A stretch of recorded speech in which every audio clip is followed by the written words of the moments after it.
Are we live on the rant? Let me know when we're live on the rant. Are we live on the We're rant? live on everything. Okay, cool. I didn't realize this, but next week's show is actually the 5-year anniversary of us being on the rant. How cool is that? Kicking off a new year with Yes. our 5th year. Yes. What? Yes. Maybe. Huh? What's up, guys? How you doing? All right. Why is it Kevin's so- frozen. Dude, why? Oh, I know why it's dark. Hold on. Hold on. Tony's got Time to out. Wait up. time out. Tinsel Tony No, I'm has not. got to fix his How's setting that? here. Huh? It's like I've come out of the darkness and into the light. You look exactly the same to me. Not even more handsome? That's a shame. Not even more handsome? Yeah. Like less ugly? Less Did you say hugly? Yeah, I said hugly. I'm tired. What do you want? Oh, I'm sorry, buddy. Yeah, sitting through a 3-hour Marvel movie's is a grind. Oh, you went and saw the Spider-Man today. I did see the Spider-Man today. All right. Did you like it? I enjoyed it. The one thing that I do regret not watching was the Amazing Spider-Man series when that was out in theaters, because I had watched the original Spider-Man with like Tobey Maguire and all that, but I was not up on the middle movies before the Marvel Cinematic Universe story started with the new Peter Parker and MJ and all that stuff. So, but otherwise, great film. Thumbs up. Great film indeed. Well, we got a great night for you, fans of the Shining Wizards Wrestling Podcast. Last show of 2021, and we are going out in style. Kayla Sparks is joining us in about 15 minutes. And we last spoke to Kayla in January of this year. And boy, did she kickstart her career. So we're going to talk to her about that. We're going to talk about the holidays. We're going to talk top 10 matches of 2021. We're going to talk NWA. We're going to talk Impact. We're going to talk Day 1 WWE. We're making picks this week. I mean, not on the show, but we got to make picks this week for Day 1 WWE. So much fun and excitement ahead. It's a Monday night delight. Everyone has COVID in the WWE, so don't even bother watching Raw. You want to watch the Shining Wizards tonight. Yeah, we're going to have a good time. Right, Tony? Right, Kevin? Guess. All right. Tony guesses. Kayla Sparks soon. I believe it. I got to find the thing. There it is. All right. Good thing. It's, what are we at? Episode 565, the last of 2021. Kayla Sparks, top 10 matches and much more. All here next on the Shining Wizards Wrestling Podcast. The following is a presentation of the Shining Wizards Network, broadcasting live on rantiumradio.com and available on all podcast platforms and at shiningwizards.com. Follow us on social media at Wizards Podcast. Check out our merchandise at merch.shiningwizards.com. Do your Amazon shopping at amazon.shiningwizards.com and become a Patreon supporter at patreon.com/wizardspodcast. As always, we thank you for your continued support. And now, enjoy the show. This is Veda Scott, and you're listening to the Shining Wizards podcast. What's up, fuckers? I love the big package. And he's got those smelly balls. What the fuck are you talking about? Fucking loser. Fuck the Shining Wizards.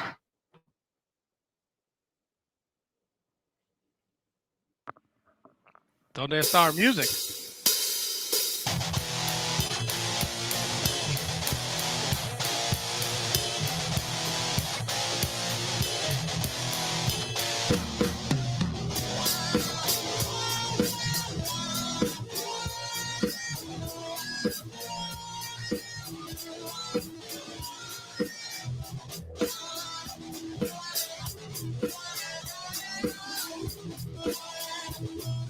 Tony, what happened? So this is what I was talking about before we went on the air when you're crying about starting early so we can end early. So after last week's marathon, where I was trying to get some Christmas music in, I never readjusted the settings to allow our theme song to play because we were playing Christmas music for the intro.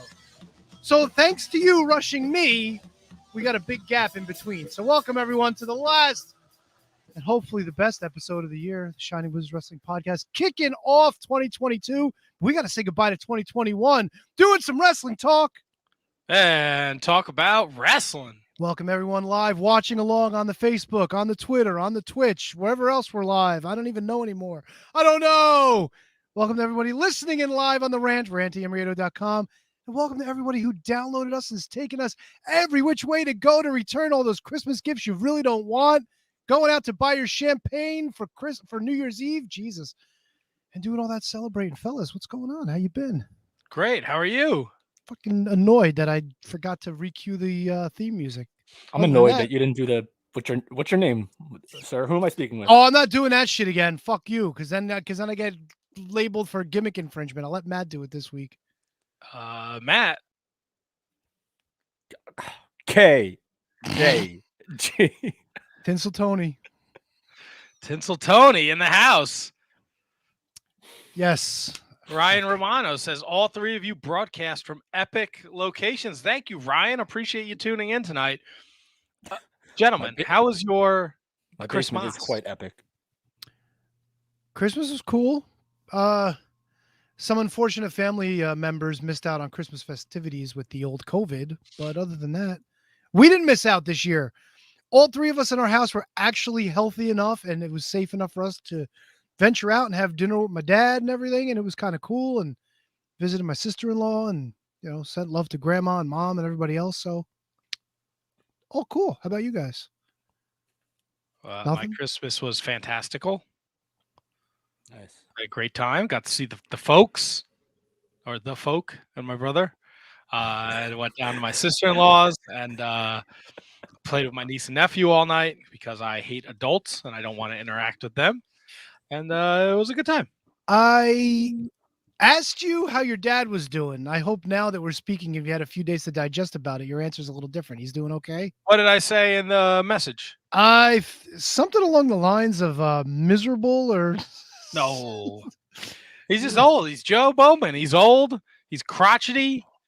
He's got cataracts. He's deaf. He's going deaf. He's a fucking disaster, but he was in high spirits. That's good. Yeah, those Christmas Day Budweisers rocking and rolling at like 11 a.m. Of course he did. Did he bust out any Christmas dance moves? The famous? No dance moves. He was good. He sat there. He opened his gifts. He watched the Yule log. We had a good time. Okay, so I'm sorry. Here's the text. We'll get back to the Yule log. Oh Christ, so annoying. So that's par for the course. Was that in reference to my father, or was there something else we were talking about? No, because blah blah blah blah blah. Oh, I don't know. Maybe because I mentioned that my kid might be homeschooling. Yes, again. that's what I was talking about. But then you didn't answer me to how your father was doing. Then you just completely fucking. I don't know what I was doing. Was I working? Was I out freezing my fucking balls off on the truck? I don't know. Oh, dude, I don't know. I'm pissed now. Kevin, how was your see Christmas? some of those. Oh, my Christmas was great. Early morning, me, my dad, my brother, my sister-in-law, the girls, presents galore, spoiled the crap out of them, kind of, and then we went to their house for dinner with the in-laws. So it was awesome, man. Couldn't ask for anything better than that. Good times. Did you fellas get any wrestling-related gifts? Oh, I did. Oh, ow. No, I did not. Nothing. No, actually, no. Nothing Well, wrestling related. Your gift is still under my Christmas tree. It's the only gift there. Yeah, I got your guys' gifts too. So yeah, We'll figure it out one of these days. What do you got there, Kev? got me a little. Might be the nicest looking action figure ever created. Luchasaurus, AE Nice. Fig. My brother got me, and he also got me some Christmas shiznit. Little handmade Adam Page. Yeah, man. Complete with beer mug and shot glass or rocks glass, whatever it is. And I only collect people that have been on the pod, but now that I have these, I might have to go full bore AE collect them all. Well, you better get in. You better get in there now, brother. Oh well, the Target that my brother must have been at the same Target I was the same day I was, because he saw these and the page wasn't there when I was there, so he must have got it right before me. Because we talked about it because we always look for the chases, and I dove through every single figure possible, every single hiding place possible. and there were no chases, but there were also no Adam Hangman Pages. So my brother must have got this right before I got there, and I'm glad he did because it's a beautiful figure. Nice. Might actually open him. There you go. Let him breathe, baby. How Might about have you, to let him Matt? breathe, Matt. Any wrestling gifts for you? Oh man, I got a couple ROH figures. Nice. I got a Jay Lethal and a Jay Briscoe. And then I got a couple. I got a couple DVDs and a bunch of books. Nice. Wrestling books, murder books, baseball books, a lot of books. Ugh, murder books. I already blew through one murder book already. Oh, jeez. I'm all in, man. Fucking shit fascinates me. Killed it. God damn it, Kevin. Right? Like I read this book, Those Good Boys, and it's about a brother and his stepbrother. They murder their mother. Why would they do that? She was like a psychopath, schizophrenic, and no one wanted to get her help. Like her family wouldn't get her help, and then she took it all out on the kids. And then the one kid he had enough. He's had enough, and then he went Sopranos style. Right after he choked her to death, and he took her into the bathroom and he cut off her head and her hands so she couldn't be identified. Take out her teeth too, or no? No, he cut the head off. Oh, would he soak it in lye? No, he just cut the head off and the hands off, and he put them in a bag and then put them in a closet. And then they dumped the body, but they got caught dumping the body, and that's how they got caught. It's actually displayed on his mantle. Ugh. Above And the then last fireplace. night I started the Sabu book. You go from murdering mothers to murdering hotel rooms.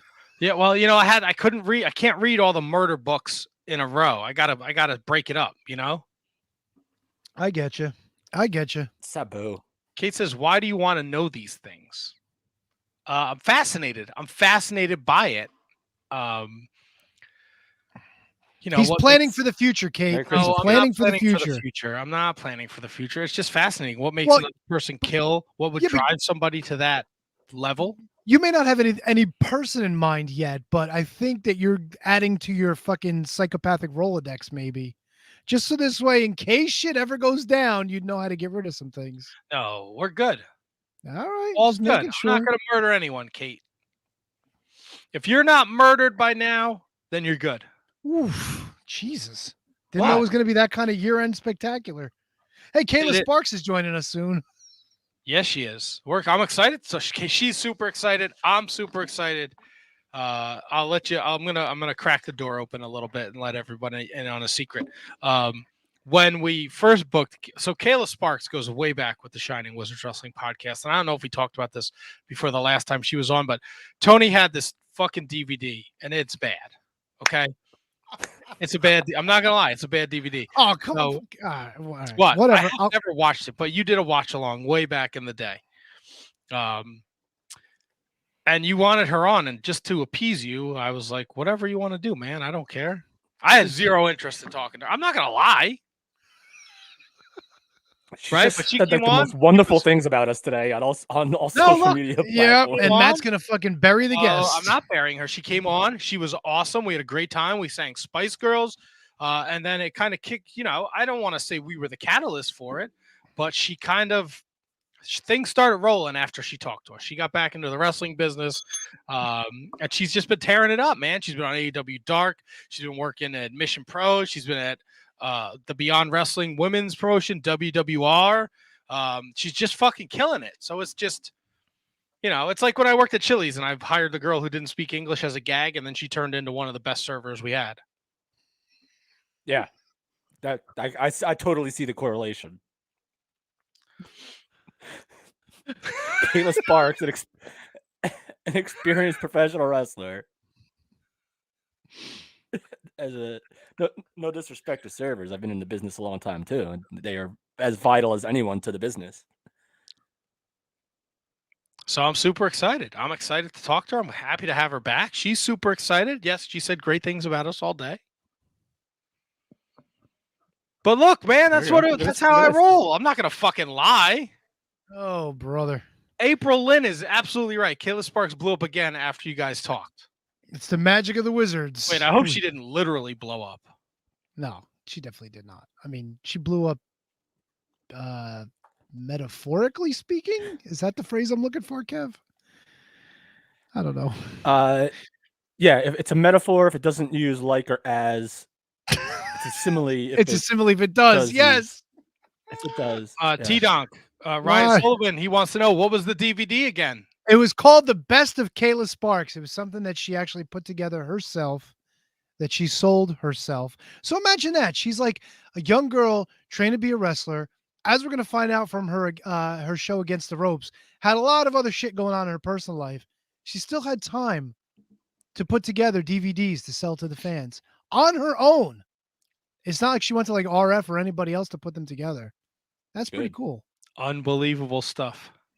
You want me to get it? I could get it off the rack. I could have it here. And, you know. Oh, please. You promoted it last time. Heavy.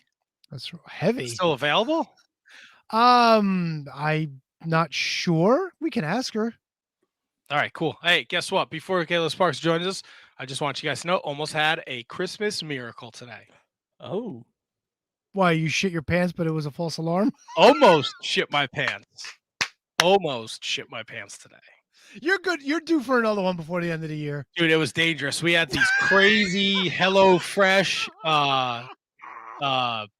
sandwiches last night. They were like there was like broccoli rice with a bunch of Gouda and it was an awesome sandwich. And then I had to go to the bank today for the wife. So I went to the bank, and then on the way back, man, it was Kev, Matt almost made 2 deposits today. It was dangerous, man. I came in the house and I was like, "Ooh, I got a turtle head." It was almost a bad scene, but almost a bad.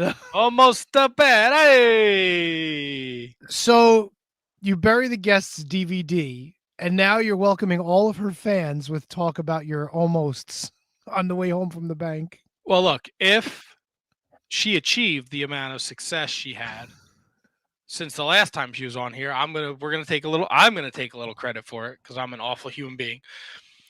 These people got to know. Like, look, Sonny Kiss blew up the presser last week everywhere.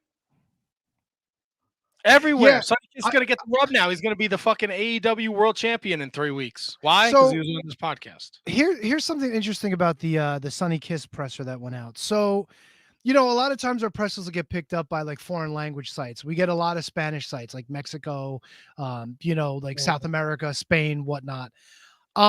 Somebody must have picked up, I want to say it was India.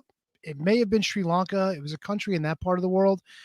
It looks like they took a translation of the presser and translated it back because things were just all over the place. And it was a hysterical read.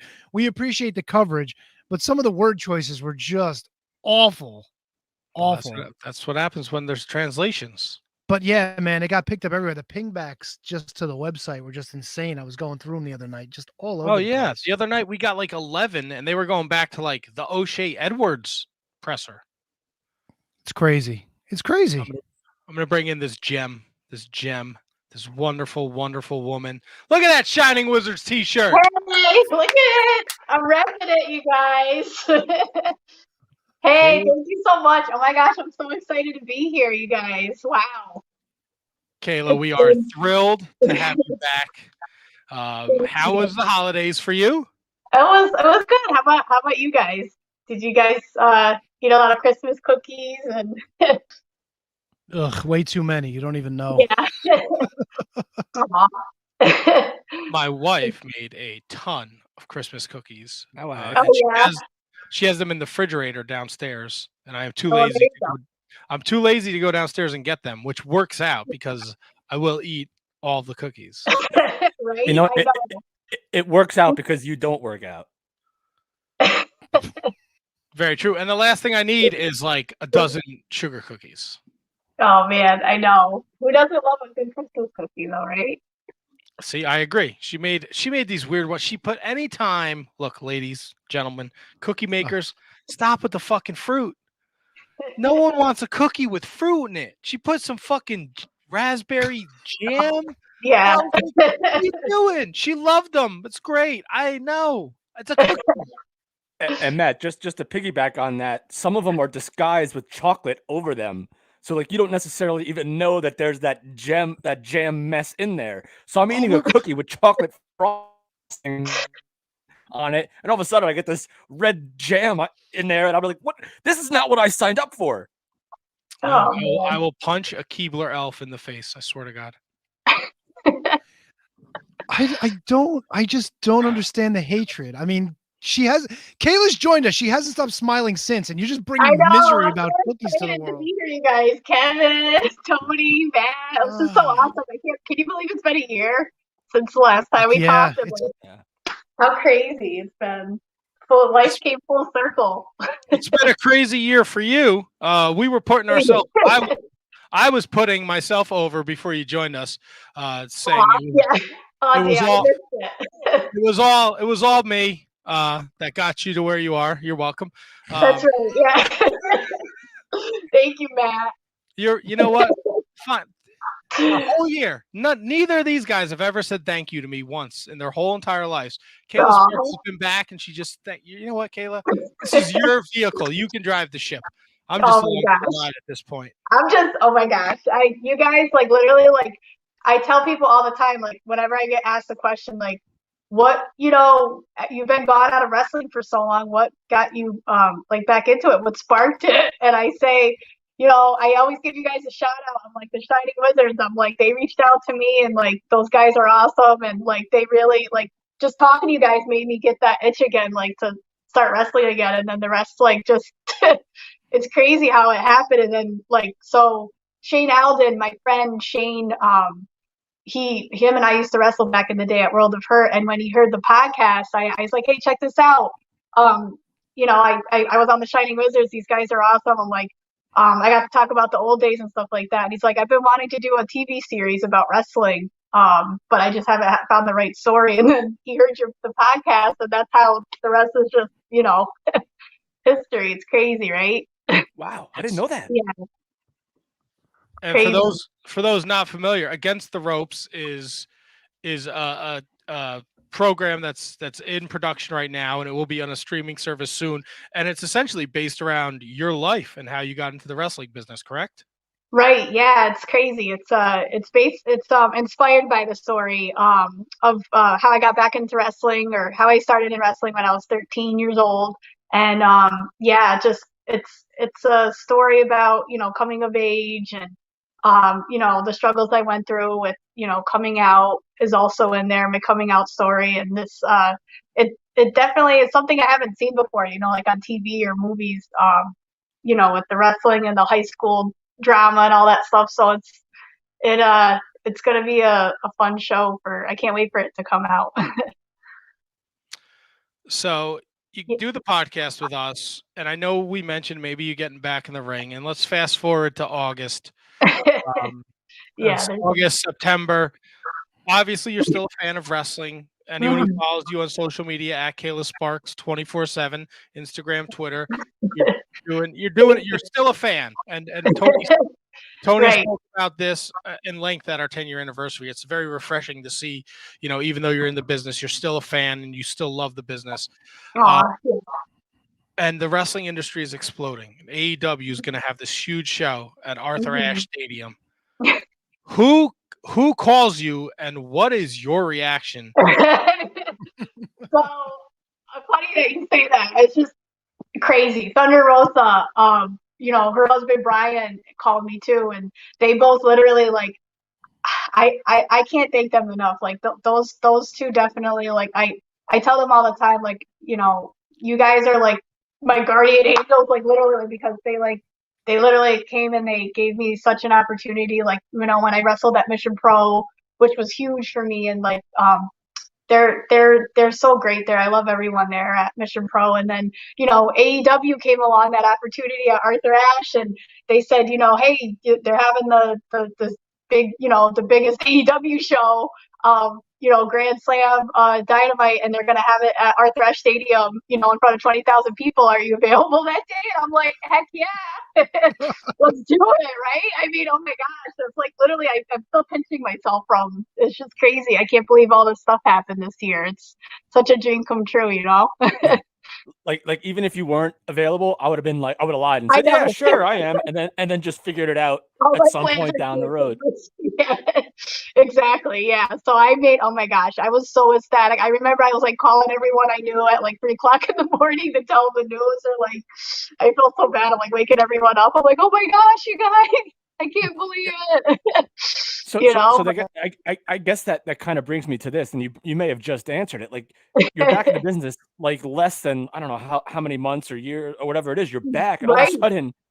all of a sudden Arthur Ashe is calling, not him, not himself. R.I.P. Arthur Ashe, legend. Yeah. But AEW is calling, and you're just doing this. Right. I know. I can't make this. I mean, it's literally like I'm so like blessed, like thankful. Like I'm so like I can't even put into words how grateful I am. Like all these opportunities that just like, it's just crazy. I can't explain it. But yeah, it's just been a super exciting, awesome time this year, So let me ask you this. A lot of professional wrestlers have this saying where it says, if it all ended tomorrow, the career ended tomorrow, I'd be okay with that. I know you're always hungry and you always want more, but if it all ended tomorrow, would this show and your time with AEW be good enough for you, or do you still want more? Oh my gosh. I mean, if it ended tomorrow, I guess like you can't, there's always like, opportunity, and you always want to like look for more opportunities and everything. Like obviously, like I just got back into it, like back this past summer. So like there's so many things I have left to do. But yeah, if it ended tomorrow, I'm they say always be grateful. Like you never know, tomorrow could be your last day. So if it was, I could say like that was like one of the biggest moments of my life. You know what I mean? But yeah. I said it back in July when you had your first return match with Rebecca Scott. And yes. I felt it when you guys wrestled, like the two of you worked well together, but the way that you worked and the story that you guys told, after the match, I said, you know what? Good for her for coming back, because it seems like you've progressed so much more from that level that you were at when you were younger, and haven't been away from the ring for so long. It amazed me. But like, did that click for you as well? Like when you left that match, did you feel like kind of what I felt, like everything just came back and everything clicked and like you're on that next level at that point? Yeah, that's a good point, Tony. Yeah, I definitely, like as you said, like it was like literally 14 years like since my first match back, and like I literally was like a teenager still growing, you know what I mean? Like still a kid. And now, I'm an adult, I'm a grown woman now. So like obviously like I see it different now. Like the wrestling business has changed so much, and just like I feel like it, but it's like just like riding a bike. As soon as I got in the ring, I was just like, you have to work through the kinks and stuff like ring rust, but I was so excited and happy to be in the ring. Like that's why another thing is too, I really got to work on like not smiling as much when I'm in the ring, just like I'm smiling now. I'm just so happy like to be back, and like all these things are happening, you know what I mean? Like just good, happy, like things are finally happening in my life, like both personally and professionally. So that's why I'm just always smiling and just happy. But yeah, I just like when I was in that match with Rebecca, like yeah, definitely I felt like it just really clicked. And like the crowd there, it was so amazing. Like you can't, like those kind of things are very organic. Like when they announced that it was my first match back in 14 years, and the crowd's reaction was just like, it just like made me so happy that day. Like that day, I don't know if you knew this, but before that match, I actually got into my first car accident. Someone hit me out of nowhere. So like that was like a traumatizing, like life threatening thing. And like all I remember was on my way to the show, and I was telling the officer, and I said, is my car okay? Is it safe to drive? Luckily, like thank God I was like okay, but like and the other person was okay. But I just remember saying like I gotta go to my match. I can't miss my first match back, 14 years. And the police officer was like he was like writing on the back of his police report. He's like, "Oh my gosh, what's your wrestling name?" He's like, "I love pro wrestling. Like me and my family watch it." He's like, "Good luck." And like, it was awesome. Like it's like something you can't explain. Like that just happened that day. And then I remember, shout out to my cousin April that's watching. Her and she surprised me that day. She drove 2.5 hours to the show.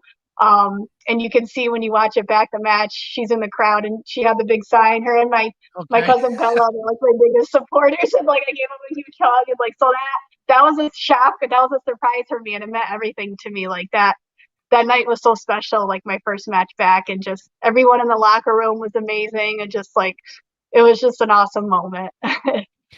It's funny you mention that because I do remember the moment where she was in the crowd. I remember seeing her. She was standing there. I remember on the way back you actually stopped and hugged all them. You brought it up. You brought it up when you were just answering, like, you've noticed how the wrestling business has changed, but let's take it back to when you first started wrestling. I say, you're the first part of your career. You were a little girl, and I think. I mean, I don't mean any disrespect by that, but I think a lot of fans who have been with you from your early career, they probably still saw you as a child, and now that you've made the comeback, and it's even weird. Like I feel like watching you, like I've grown up with you, like I've watched you become a woman. But I don't think a lot of the fans who see you now and are getting to know you now necessarily know about that because they weren't there at that point. What's it been like for you, starting out as like a little girl becoming a young woman in the wrestling business to being the woman that you are now? Like what's been the change for you? Like, how do you approach things? Is it any different? Are you still approaching things the same? I mean, like you said, like when you're a kid, you're a teenager, you're still growing, you're trying to figure your life out. And so like I definitely like see it with like a new, set of eyes now, like with wrestling. Like I don't when you're a kid, you take things personally, or you just, you kind of like I don't know, you're kind of naive to some things. Like I guess back then, like in the locker room, it was just a different vibe. It was a different atmosphere back then. But now I feel like it's definitely like, I don't know, like I feel like it's more supportive. Like the support system is great. Like, the women in the locker room are very supportive of each other, which is great. And just like, I don't know, I just feel like it's in a good way. It's because I'm a lot older now, and I say a lot older, but I just it's different now because I see it differently in a way where wrestling, like I'm still very passionate and I'm still like I love what I do. It's just now I see it like I don't know. It's in a better way, like a more positive light, I guess. So we see on social media a lot you praise Thunder Rosa and what she's done for you over the last year, and we love Thunder Rosa. She's one of our dearest friends. She's been on the show. She's been on the show many times, especially with Dave LaGreca. She's been on this. She crashed our party one time with Dave. So just talk about that influence and what she means to wrestling in general. Oh my gosh, yeah. I mean, you hit the nail on the head. Like, what is there not to say? Like, great things about Thunder Rosa. Like, she's just an amazing person. Like, I have so much respect for her. Like, not only as a wrestler, like in the wrestling world, she's just amazing. She's fantastic. I mean, she was number 5 in the Pro Wrestling Illustrated. The top 150 women wrestlers. So that's amazing. Like, what an accomplishment. But yeah, she's amazing. I totally support everything she does 100%, and she's always giving back. Like that's the thing about Thunder Rosa, is that she's always like, she's the first person that will always like give you like honest, like she's just so genuine and she gives honest feedback. And it's so much appreciated, like just like not only as like a like as a worker, a female wrestler, just in general, like as a person. Like she's just very, very humble, very kind person, and like I owe her so much, like for everything that she's done for me, like both professionally and like personally. Like she's done so much. And like I mean, at the the premiere for Against the Ropes, she came on her day off just to come because she knew how important it was to me, and like that really meant so much to me. And I can't like, oh my gosh, I love her. Like she's just amazing. And she she gave a little speech which was like, so it just like everyone, like it meant so much to me, and my family were there, my friends, and just you could tell like she just really cares about people, and just like the ones that she really cares about. Like she really cares so much. Like she's so passionate about Mission Pro Wrestling. Like that's her baby, and like I'm so proud to be a part of that. And I'm just so happy, like, and like with the AEW opportunity, like that just I have nothing but honest, like really good things to say about Thunder, and I love her. So like, if you're watching Mel, like, I love you. So like, yeah, she's awesome. All right, so when you came back into wrestling, did you feel like you had to start over? Like, how were you treated in locker rooms? Were you treated as like a veteran? Like, did you get like did people come up to you as a veteran, or did you feel like you had to start all over and be the respectful like newcomer? How was that for you? How was that transition? So I mean, yeah, so like for when I was in the locker room, I kind of like I wanted that anyway, like just to because I knew it was going to be different, like because there's a lot younger wrestlers now in the locker room. But for me personally, I just always like I'm the same way I was back when I was 13. Like I'm always like respectful. Like I always you shake everyone's hand, you introduce yourself to everybody in the locker room. It's always been I've always had the same like attitude like with that as far as that. But like the veteran thing, like I still feel like I don't feel like myself I'm a veteran just because I did take a break and stuff like that. But Right. like when I was back in like like the World of Hurt locker room, which was like my home fed back when I was a teenager. When I was in that locker room, like they all knew me from back then, so that was a different vibe. Like they all, I kind of felt like the veteran there because there are some new up and coming people, but then I see like the same faces, in the locker room, which is great. Like that was really amazing. Like to get back, that World of Hurt is actually still running. Shane runs it, and to be there with all the guys that I grew up, in the same locker room, like Punk and Chip Stetson, and he was my trainer and everyone. Yeah, it's just been really great. But yeah, I would say like when I'm outside at a different show, like like Beyond Wrestling, WWR, Mission Pro, Capital Championship Wrestling, like it's just it's a really good vibe. Like I'm just like I feel like I'm like it's all like one big family, so like you're always looking out for each other. And but I definitely don't like I don't have like a chip on my shoulder or anything like that, like the veteran. But I do like if there's advice or feedback, I like to give that if I see someone like um going through something or they need help or something like with a match or something. Like I'm always there to lend an ear. So I guess that's what's different now. But it's a good thing, Absolutely. And Kate Hensler watching on YouTube, she said to piggyback off of that last comment, what advice would Kayla give to these literal teenagers who are in wrestling like Billy Starks and Starboy Charlie? These actual blowing my mind. Have you had any of these, like there's teenage kids that are wrestling GCW shows, like yeah. Has anyone reached out, or have you reached out to them and just be like, hey, like I was there Yeah. 20 years ago?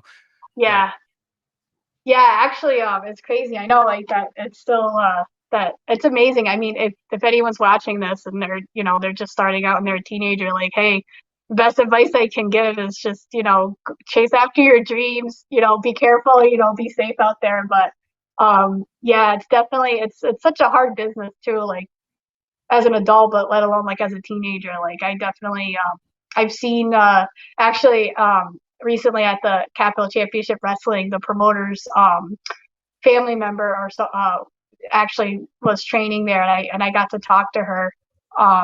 She was 14, and I was just giving her advice. Like it's just crazy how life comes full circle. Like now I see the young girls and boys that are just starting out in wrestling, and it brings me back to that eager kid that just had a dream. And yeah, it definitely is like a humbling, like makes me feel good to see that now.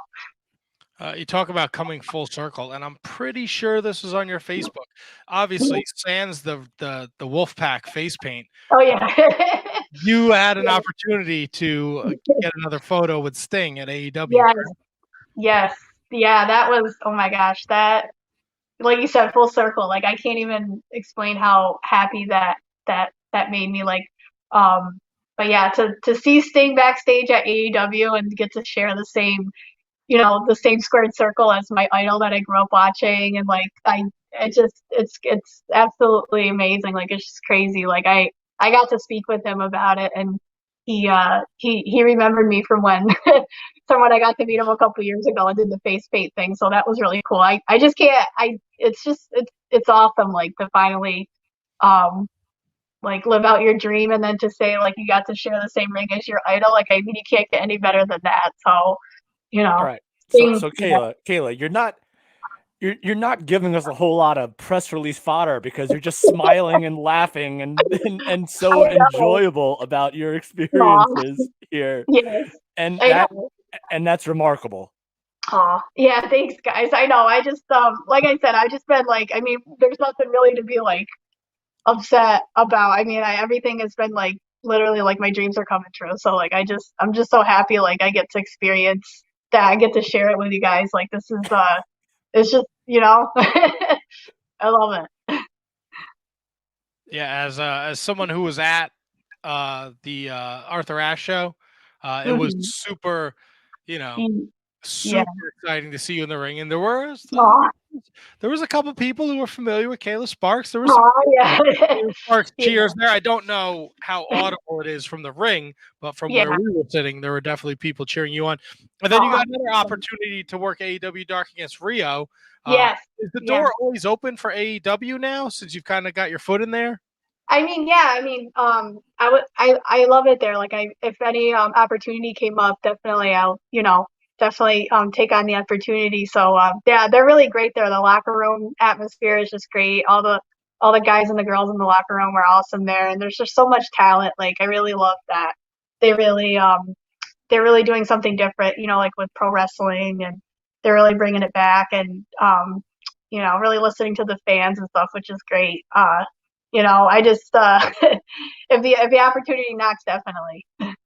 And it's been no shortage for you on the independent scene. You've been getting in there with some of the top independent stars, Mean Little Catherine or Little Mean Catherine, excuse me, Rachel Ellering, the Mhm. Renegade Twins, Mhm. Genocide, La Mhm. Rosa Negra. I mean, you have Yeah. literally jumped in the deep end. It's like, yeah, Yeah. I can swim. I can hang with these girls. Yeah. What's that whole experience been like for you?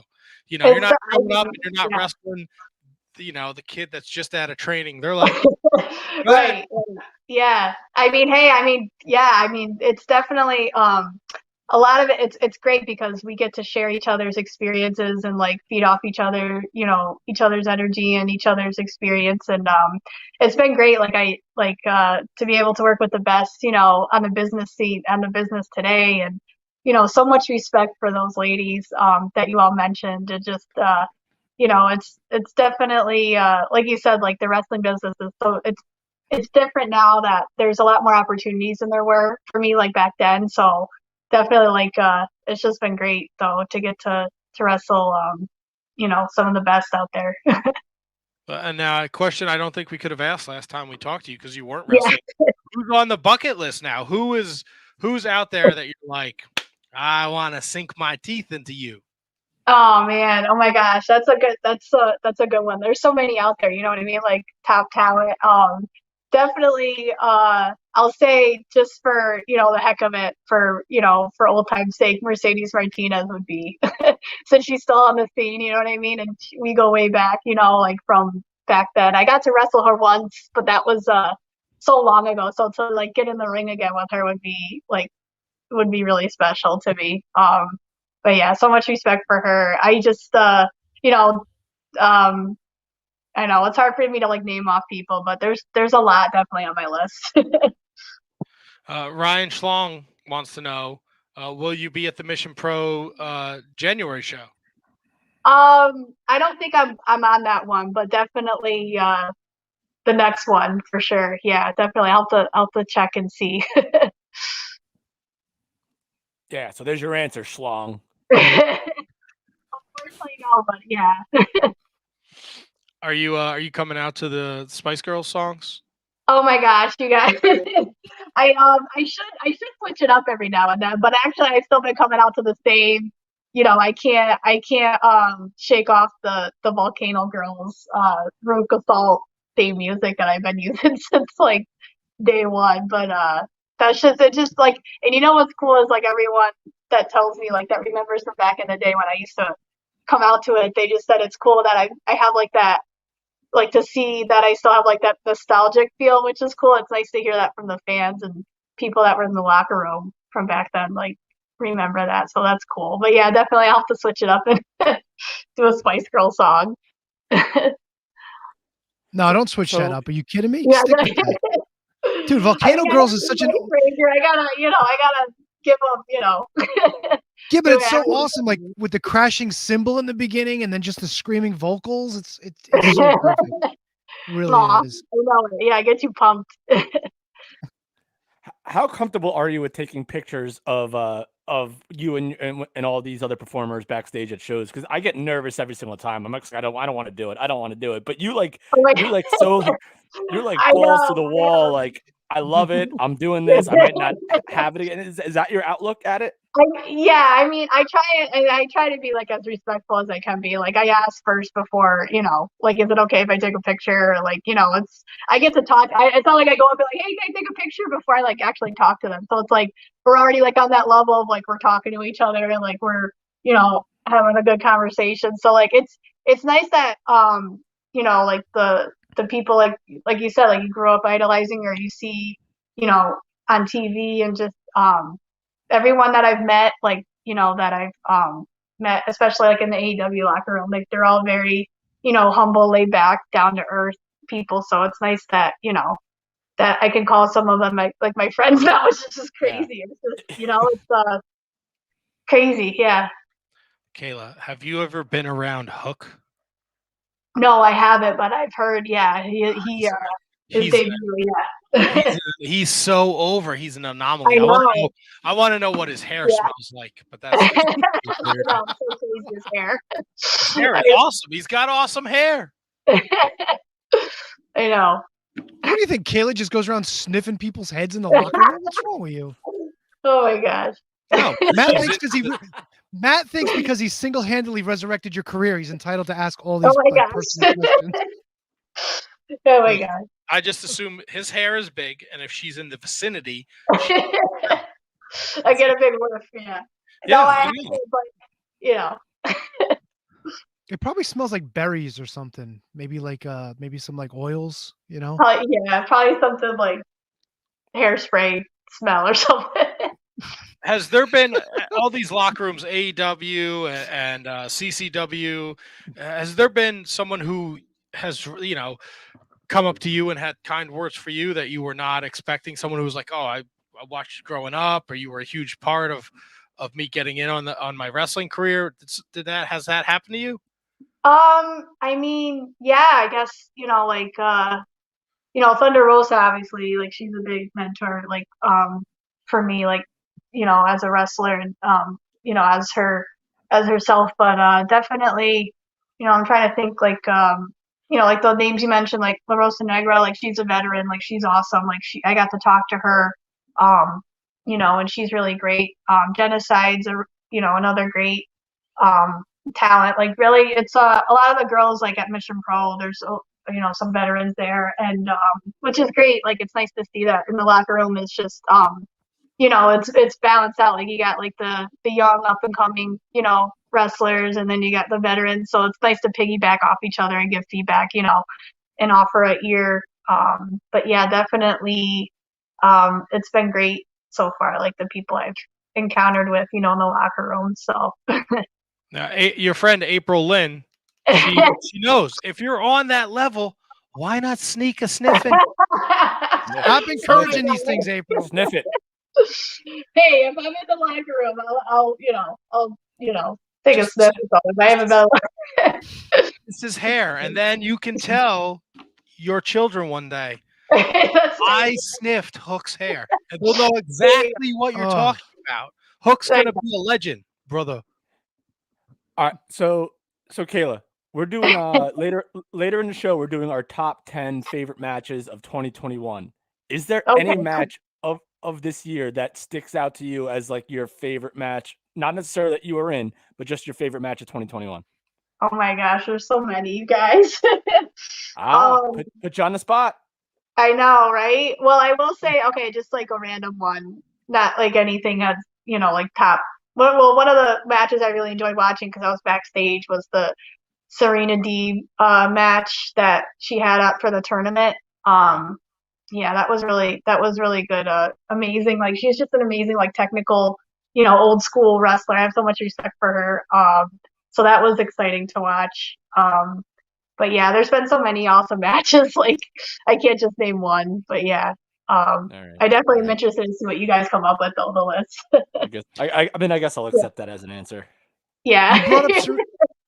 You brought up Serena Deeb. Maybe she's on the bucket list. I think that would be an amazing match. Oh yeah, Kayla against definitely. Serena. Because I mean, I'm pretty sure like she was wrestling around the same time, I was wrestling back then. So like that would be amazing, like to get to, get in the ring with her, definitely. Yeah, she's another one of the past couple of years Yeah. where, like since she's like come back to doing a full-time schedule, she's been all over the place. I mean, the stuff in the NWA was amazing when she beat Thunder Rosa for the championship. It was a great match, and it was such a surprise win too. And just the way she turned from, from being like, nice girl to like just like starting to sow the seeds of like just being a complete like badass. Like everything was amazing with her. I think that she might be the first opponent that would probably get you to stop smiling. I know, right? You might get angry enough at Serena that the smile might disappear for a little while. I know. I gotta figure it out. Maybe 2022 will be the year that Kayla Sparks might turn heel or something. Now we are talking. I know it. April says Daddy DeVille. She must be forgetting that's her number one bucket list. All right, yeah, let's talk about that. Yeah, Sonya Deville. Yeah, she's definitely someone I would love to get in the ring with. And then my man Ryan Sullivan, he wants to know: Does Against the Ropes cover your return? If so, do actors play the Shining Wizards? Hey, that's actually that's definitely season 2. Like that's definitely because we filmed Against the Ropes before my comeback. So actually there's so much material that definitely needs to be on film. So you guys will definitely get a scene in there. Kayla, I would love to play myself if that's okay. Yes, yeah, definitely. Yes. That would be awesome. Yep. Matt, Tony, Kevin. That's all Kevin does is play with himself. Oh my easy. Dude, that is a terrible thing to say. Well, not only that, but April's listening. She's going to be really upset. April, I know. That's my cousin April. Shout out. Ryan Romano wants to know what actors would Matt, Kevin, and Tony want to play them? Oh, you're going to make us answer questions now? Well, look, if we're going to have an actor play, we got to pick somebody, right? I've gotten a lot of lookalikes before. One of them is the guy that played McLovin, but I'm older now, so that's out. Well, he's older too. The guy that played, oh God, I remember him just from Friends. He was like when Joey got kicked out of his apartment and the new roommate moved in, and he's been in a bunch of other stuff too. I don't know his name. Or Aaron Rodgers, the quarterback for the Green Bay Packers. Aaron, nice. Okay. I mean, I've been told I look like Bert Kreischer, so. Who's that? There you go. The comedian? Zach Galifianakis. Oh, man. Who, for me? For who, Rebecca? Rebecca. Is that a friend of yours, Kayla? She's actually, oh my God, Rebecca's amazing. She was actually the hair and makeup person for Against the Ropes. So shout out to Rebecca. She's awesome. I love her. What's up, Rebecca? Yeah. I would Matt. Yes. Zach Galifianakis was for Matt. Hey, I'll take it. Let's get Zach Galifianakis on your TV show. There you go. Tony, I see. I've been wanting to. You're sure? I just saw the Kayla Sparks shirt. I love it. You're repping that. I had to put this on, of course. Yes, I love it. Hopefully, we're getting more Kayla Sparks merch with the rainbow version of this. That would be awesome. Yes. Yeah, I'm actually in the. It's funny you mentioned that. Today, I was actually working up some new designs and stuff, so I can't wait to see that. Yeah, nice. Very nice. My wife tells me I look like Vince Vaughn, and I just don't see it. But if I had anybody play me, just for the fact that 1, I like what he does. 2, he definitely needs more acting work, and 3, he's got an amazing voice. I'd want Mike Rowe to play me. I think that'd be awesome. There you go. The guy from Dirty Jobs. Mm-hmm. What, you Not giving me anything acting for the advice look, now? but for the sound and everything. I think that'd be awesome. See, I would have said Nosferatu because that would. Yeah, thanks. Yeah, I know. Great, wonderful. Same old joke, 10 years running. Thanks, buddy. Thanks for playing. Now you know why nobody respects you on the show. Good job. You got your answer. Ryan Schlong said Bob Saget for Tony. I Oh, there take you Bob go. Saget for sure. Yeah, that's a good one. He's got. I I've think n- Bob Saget. I've never been more disappointed than going to see a comedy show than I was when I saw Bob Saget. He's the worst. Disappointed, or did he say Why? disappointed? Because he's filthy. He just stinks. Yeah, he's really not good. He's really not. Aw, that makes me No, sad. no. The Fuller House, when he's like Danny Tanner, Oh, he's yeah, absolutely fine. His Yeah. stand-up is like that HBO special he had years ago. I know I didn't follow up yeah. with him. No offense, Mr. Saget. If you want to put me on a talk show or whatever, call me. But All right, so the actor is Eddie Menuek. So Google Eddie Menuek, and you guys will see that he. I will not Yeah. be Googling Eddie Menuek. He'll play. No, but it's for the purpose of the bit. Eddie. Type. Yeah, I want to see what he looks like. He looks exactly like me. Oh boy. Oh, this guy's No. been in everything. Did Yeah. anybody say Judah Freelander for Kevin? I don't think so. The beard, Dude. the hat, Well, all right. COVID, Kevin, yes. Maybe they can get away with that. I love it. But I shower. We don't have to get personal about it. Jeez. No, I like Judah. Judah's a great guy. Matt, yeah, what are we thinking? So you gave us the name of the character, right? Oh yeah, Not- Eddie was his name on the show. Yeah, Yeah, I got that. Adam Goldberg as the actor. There you go. That's me. Oh my God, it's Kevin. Wow. That's it. Oh my God, dude. That's crazy. All right, that's a good one. Kayla, Thanks, you've been Kayla. doing. You are you're a producer for Against the Ropes. Yeah, executive producer, which is just crazy, right? What's that process been like for you? Yeah. How do you tell somebody how to live your life? Right? How you're Yeah. directing people to recreate memories of yours. How difficult Right. is that? Oh my gosh, yeah. So like you said, yeah, it's very a sensitive thing. Like you gotta, but luckily, the actors and actresses that were a part of Against the Ropes, they were all amazing. So like they really, listened to like the feedback from me, and Shane and Chris Gaunt was also the director for Against the Ropes. So yeah, it was definitely a process. Like definitely a lot of hard work, late nights, like getting the script and everything, and picking the actors and everything for that, and just getting, trying to figure out how the scenes like would come together, which some of it, like you said, like it's your life, like based off your life story. So some of the scenes are really hard to watch, especially like, like the dinner scenes for me were especially hard. So for me, I definitely feel like, they really brought it for the scenes that needed it, like, so it definitely was surreal, like sitting there and watching it, like, wow, like actually watching it happen is just a crazy, like, surreal experience to see like your life kind of unfold, like before. It's just crazy. Yeah. But So we know nothing about, like, obviously we know your career, but we know nothing about what the show is going to be yet until we watch oh yeah, it.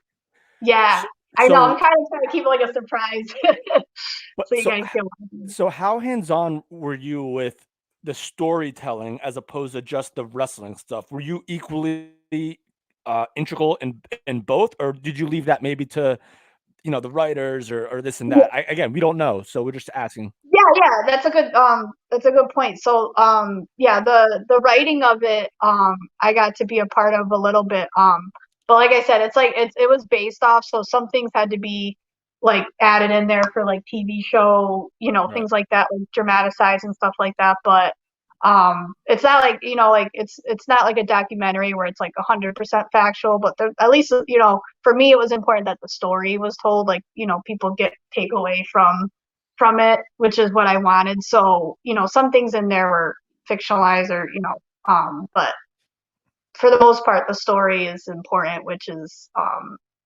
the coming of age of, my character, Kayla Sparks, the story in the high school, and like, all, the struggles I had with, like my parents and, my best friend that plays, Maddie Mazzotta plays, my best friend's character Amanda in the story, which she was amazing. She did a really amazing job with that. And Chris Gaunt, I mentioned he was the director for Against the Ropes.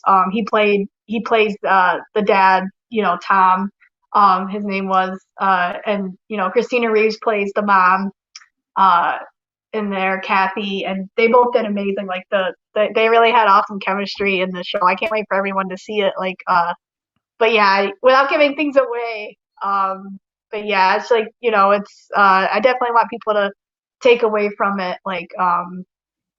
that despite things that you had to go through, like as a kid or as a teenager, that that it's always important at the end of the day, at the end of the story, is that I never stopped. I never stopped chasing my dreams. I did whatever it took to, believe in myself and stuff like that. So that's important for me, the story. And, I forgot to mention, of course, Hoops. I don't know if you're familiar with Nicole Alexander, the actress.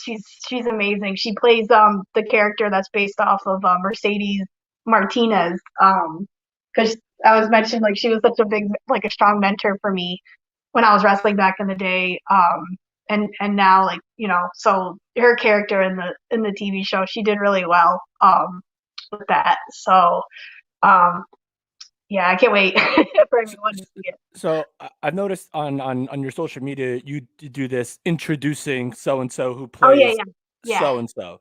So so I feel like that's really important for you to get these names out there for the show. So it's not just Kayla Sparks centric. Right. There's a lot of other people that are involved in making this production spectacular. How important is that to you to kind of pay it forward to these people that are working on this project? Yeah, that's a good point, Kevin. Yeah, definitely. So everyone did such an amazing job.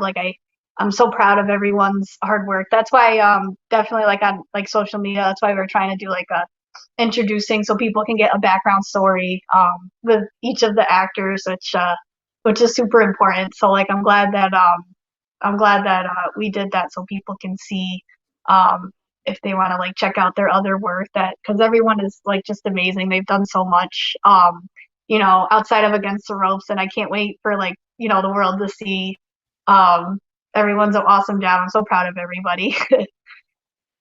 Is there I know you don't want to give away too much, but do we have any idea when we're going to be able to watch this? I know that's a good question. Yeah, we're trying to get it distributed right now through Amazon Prime and Hulu, but until then, we might we're actually talking right now about getting an exclusive early release for Roku and Amazon Fire Stick. So if you guys stream with any of those, like Roku or Amazon Fire Stick, you'll be able to download. There's an app that we're trying to get out there, which hopefully I'm hoping before the end of the year or maybe the beginning of the year that'll roll out. But we're just in the meantime, we're just waiting, for things are slow right now with trying to get it distributed with the other streaming platforms. But I'm hoping it'll be really soon for Prime and Hulu and all the others. I can't wait. So what you pretty much just told us there's going to be a Kayla Sparks app available for Roku and Amazon Fire Stick. Is this what I'm hearing? Yes. Oh my! I know, it's crazy. It's so sick and so awesome. It's crazy, right? I know. Thank you. Yeah, I just that's going to be coming soon. So definitely keep an eye out. Kevin, did you have something? I saw your little blocky over there. I think we lost Kevin. Oh no! He just blinked. His eyes just blinked. Oh, there he is. I'm a little frozen, so I have no idea where we are in this conversation. I'm wondering maybe the Shining Wizards can get maybe a director's cut, maybe first episode, so maybe we could do a little watch along gimmick. There you go. Yeah. Hey, you guys are the reason why everything kind of sparked Against the Ropes. So yeah, let's do it. Bravo, Kevin. I'll do it. I like it.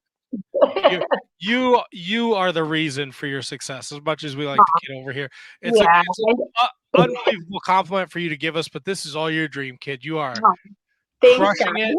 guys. You are doing well. Is 20? Look, everyone complained about the pandemic. This is terrible. You have thrived. Thank you, April. We should get There the you go. April agrees. Oh, the pandemic. April. The That's right. pandemic's been so rough on people, but you've Yeah. managed to turn a negative into a positive. Is Yeah. 2022 going to be the year of Kayla Sparks? Oh yeah, for sure. Yeah, sparks are gonna fly. I Yes, love that answer. 2022, I can't wait. So much confidence, no hesitation. I love it, Kayla. I absolutely love it. Yeah, thanks, guys. Yes, I'm all about that positivity, and so many opportunities have happened for me in 2021. I mean, I say it can't get any better, but I just can't wait for 2022. So many more opportunities, and definitely the year of Kayla Sparks. I saw that you got a nice Sting sweatshirt for Christmas. Oh yes. Have you gotten your hands on the Sting figure yet? No, I haven't actually. That'll be my next thing. It is beautiful. I would roll over Do there. you guys have it, or do you have it? I have it. Hold on. Yeah. He's like, hang on a minute. I don't have it yet because I only collect figures of people that have been on the podcast, but Oh, current okay. figures. Retro, Wait, retro. I do. Oh my wow. god, that's a beauty. Nice. Yeah, that's nice. I love it. Matt, that's the Luminary, right? Yes, this is the Luminary collection. Yeah. It's Sweet. Sting! I know. It's Sting! I also have his micro brawler over there too. Matt, Yes. you got to check out that place in Livingston, man. They have. Do you have the Cody Rhodes LJN, Matt? No. There he is. There it is. I What? love it. I was gonna say it. April says it best. We do need a Kayla Sparks figure. I just saw it. Yeah. 100%. Wow, that'll be. Oh my god, you guys, that'll be a dream come true if that happens for sure. 100%. Yeah. Maybe we'll get in the fig game and we'll make one. Who knows? There we go. It reminds me of like back in the day when we used to play with like, I don't know, the Power Ranger, figures and the Spice Girl dolls. Maybe it'd be like a mix of that or something, Who is this we? Because that sounds like a you thing. Yeah. Right? I'll have to figure it out. Power Rangers versus Spice Girls. There you go. See? Yeah. That would be an epic. That would be an epic Survivor Series match. There you go. Yep. All right, let me ask you this. Who would be the captain of the Spice Girls and who would be the captain of the Power Rangers? Oh my god. Of course, my two favorites. Melanie C. Sporty Spice from the Spice Girls and Amy Jo Johnson, Kimberly Hart from the Power Rangers. Yeah, she was the Red an easy Ranger. question, actually. No, Pink Ranger. Pink Ranger, yeah. Sorry. I mean, You can get a complete set of Spice Girls dolls for $130 on eBay in box. wow. I have them in. I was just gonna say I have them in my. I actually, I was really bummed because Beyond Wrestling WWR Plus was gonna have a Sale Be There Spice Girl show, but it got canceled at the last second because of the hurricane. And I was actually, I took them out. That reminds me, I took them out of my storage because I was gonna bring them to the show and actually like come out with them because it was a Spice Girls themed show. I mean, why not, right? So I was gonna bring them, but unfortunately they never rescheduled the show. But maybe in the future they'll have it again. Was that the show? Was that October? I think so, or September, October. It was I was supposed to face Alicia Edwards, which I was really looking forward to that match. That was Hurricane Henry or whatever it was called, right? Yeah, I think so. Yeah, I was actually stuck in Boston that weekend too. Oh wow, dang! I hope that was really scary, like when it happened. But yeah, maybe in the future they'll reschedule it or something. But I would hope so. I couldn't find anything on your social, Kayla. If you have anything coming up in the month of January. Oh, okay, yeah. I know I should update. I do actually. I have Capital Championship Wrestling. January 29th, there's a show coming up, Houston, Delaware. So be on the lookout for that. And then, of course, other dates that are coming up. I definitely have to update. So keep an eye out. I'll definitely update it. I do. I have to get more on that with my dates and stuff like that. Well, it's not like you're not doing anything. You're producing a goddamn TV show and you're wrestling. I mean, yes. you're not like me, who spent the afternoon in his lazy boy chair watching Letterkenny and prepping for tonight's show. I know. Kayla's smiling. I was trying to read it. She said, "Its sting makes up for the lack of Spice Girls." Kate's There been you go. pestering. Yeah, she's been pestering us. She probably wants another sing along with you and Matt singing Spice Girls again. Oh my gosh, I was actually just thinking about that. That was hilarious. Oh man, what do you want to sing? We did that? We did. Oh yeah. Well, they We did. We didn't. I don't remember. That's funny. We can't play copyrighted music though, so we can't do it. No, again. not now. Not on StreamYard. Not on StreamYard. Oh, okay. Yeah, Boo. StreamYard, a bunch of meanies, a bunch of doo That's doo all heads. right. I'm sure we could find some generic version of Two Beat One. I need What- some love like I Whatever never you needed love want. before. Oh no, Matt's singing. Oh no. I had a little love, now I'm back for more. Set your spirit free. It's the love only way to be. When to become one. Didn't they do Kayla? Didn't they do this? Yes, they did. Yep, they did. Kevin, you remember? When to become one. I was a pop weirdo when I was in that age.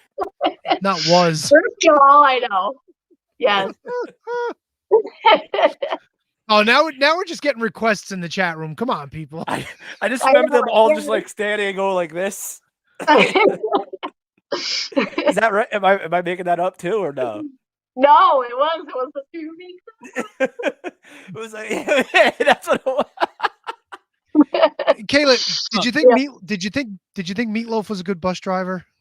Oh my God, Meatloaf was so awesome. I love that reference. When he was on the bus and he's like, "I do anything for my girls, but I wouldn't do that." Like I just remember, oh my God, that movie. I could recite Spice Girls like from start to finish. I love that movie. All right, so here's a confession. I was actually really excited to see that movie, and it wasn't bad. No, it wasn't a bad movie at all. Right? It was a pretty decent, like corny pop, freaking movie. Yeah. It wasn't terrible. It was. Yeah. I mean, hey, I give them props. They were like poking fun at themselves, in the whole movie. So, like with the tabloids and all that stuff. So that was definitely a fun movie. What is the plot of Spice Girls the movie? There was like it was about it was about the tabloid guy that was like following them, and I remember he like came in the toilet or something like crazy like that. I remember, and then I don't know, and then it was they went I remember watching it, but I don't remember anything about it now. Oh, I do. But I feel like it with every like musician based movie, it's always about like how can we get the show to go? And the show can be canceled. But I think it was basically like it was like the rush of like Spice World, and they were getting ready for their big tour. I think at Wembley or something, and then like at the end there was like some crazy like bomb on the bus or something. I remember that. I don't know if you remember on the tour bus. And I remember they had a sixth friend who was pregnant, and they had to get her to the hospital or something like that. Yeah, I forget. Oh my gosh. Nikita, or I forget what the name was, Nikita or something. So I remember the end. All right, so Tony, clearly so just tell us. No, there was it was like a I'd call her the sixth Spice Girl. She was like their friend, but she wasn't in the band, and she was pregnant, and they had to get her to the hospital or some nonsense. Yes. Yes. Yep. Just a little side story for spicing up your life. It was all like the little adventures on the way, All around the world. Spice up your life. All around the world. Spice up your life. I do actually. I don't know if you saw my social media, but I want to get a shirt or something that says "Spark up your life," like spice up your life. But I like it. Why not? Genius. Let us know who designs it for you. Slap it to the left if you're having a good time. Shake it to the right if you know that you feel fine. Shake it to the front. I love it. I can't play the music, so I gotta sing, right? That's what I people are tuning in know. for. Oh, you went for it, man. You sounded awesome. La la la la la la la la la. Yellow man in Timbuktu, color for both me and you. Yeah. Shake it, shake it, shake it. Hi-ya. Oh I man. love it. See, we're having a good time over here. Yeah, I feel Holy like we're just cow. at a party. We're just at a party, Whew. just hanging out. This is the perfect way for us to end the year. Yes. Yes. What a year it's been. Crazy. Absolutely crazy. God, I don't And even we have look any more forward to questions. next year. Yes. 2022. I'm Huge looking year. forward to getting an advanced copy of Against the Ropes' Yeah, debut you episode. guys, listen. Yeah, you guys are gonna get an exclusive look. That's for sure. That's so awesome. The only other person that ever gave us an exclusive look at something was our friend Ted DiBiase with his documentary. Me and Matt watched that at your apartment, Matt. Yeah, the first wow. half was great. The second half was weird. Yeah, Oh very, no. very Yeah, bizarre. you've actually joined some great company. We got an exclusive look. Well, these guys did at Ted DiBiase's documentary. Oh wow. We also got to hear Lanny Poffo's acceptance speech when the Macho Man was inducted into the Hall of Fame, which was Wow. a huge moment for us. Yeah. But I'm putting Against the Ropes right up there with that. Oh my god. I can't wait. Yeah. That's really awesome. Yeah. I love it. Yes, yes. Oh my gosh. That makes me so excited that you guys are so excited for it. Like I can't wait for you guys to check it out. Thank you for asking the question, Kevin. I owe you No big time for problem. this Listen, one. we follow you on all your social media, and we love we appreciate that you notify us about stuff that's coming out. Yeah.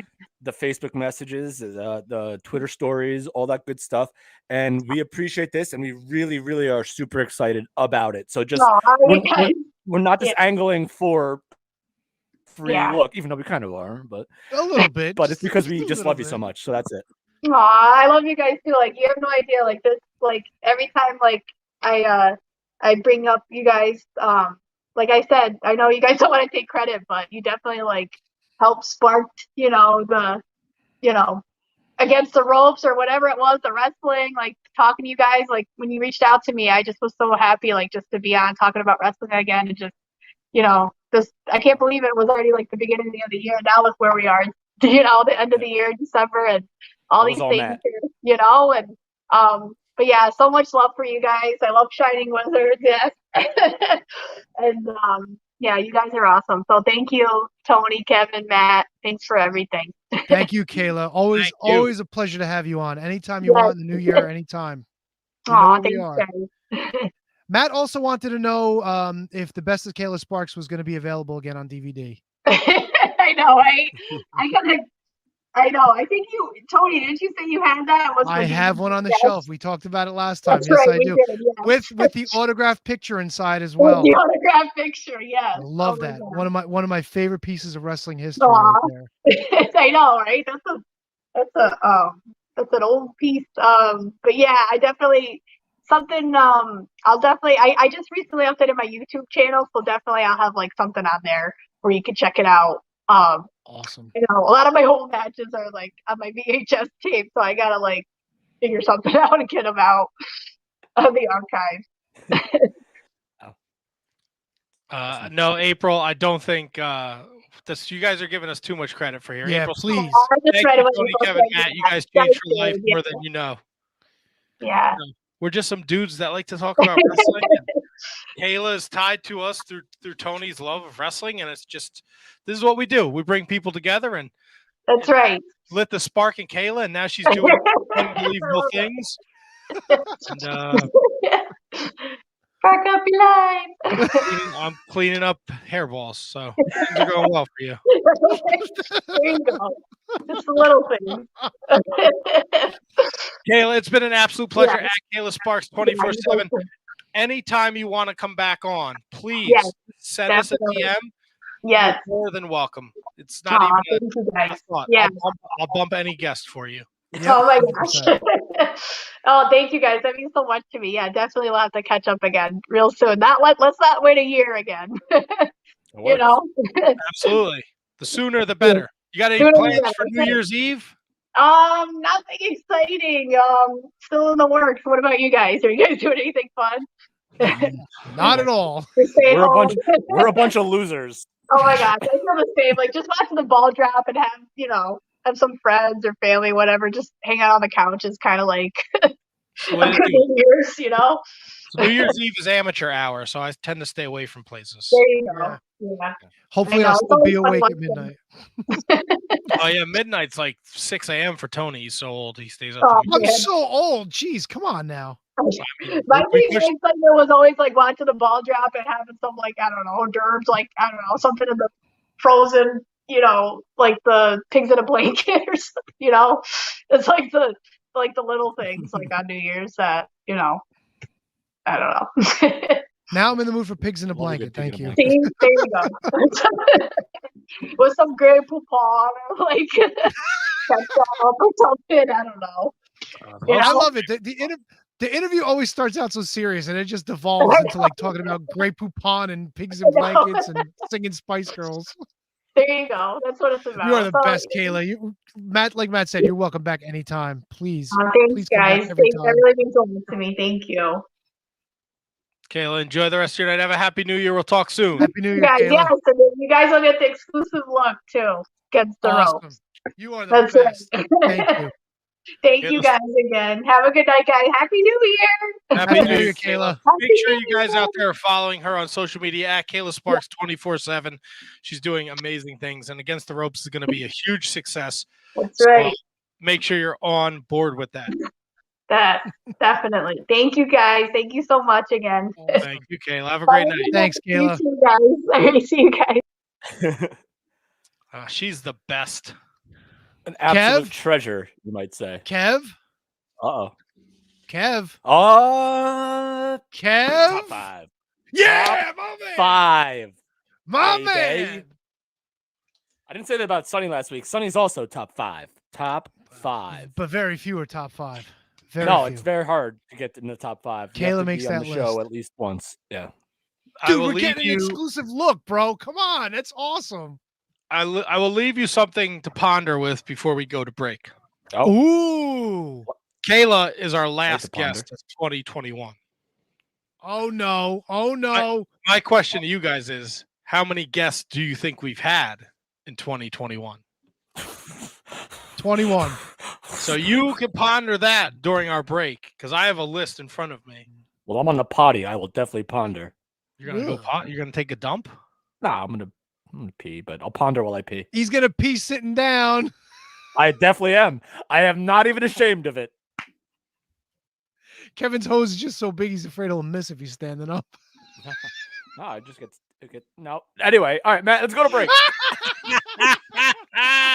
Back after this. Oh, God, I'm not ready. You Back can't after stick this. that up. All right, yeah, there we go. Back after this. We know you love shopping at Amazon, and we also know you love listening to The Shining Wizards. That's why you're hearing this commercial right now. But were you aware that you could combine the two, do all your shopping, and support the show at the same time? Well, of course you can. Instead of going to Amazon.com, go to Amazon.shiningwizards.com and make your purchases the way you normally would. You're going to get the same great low prices, and a portion of whatever you purchase is going to go to support the Shining Wizards. How great is that? You, by purchasing anything that you normally would anyway, is going to support us. That's a win-win in my book. So from now on, when you shop at Amazon, go to Amazon.shiningwizards.com or click the banner on our website and do all of your shopping with the Shining Wizards.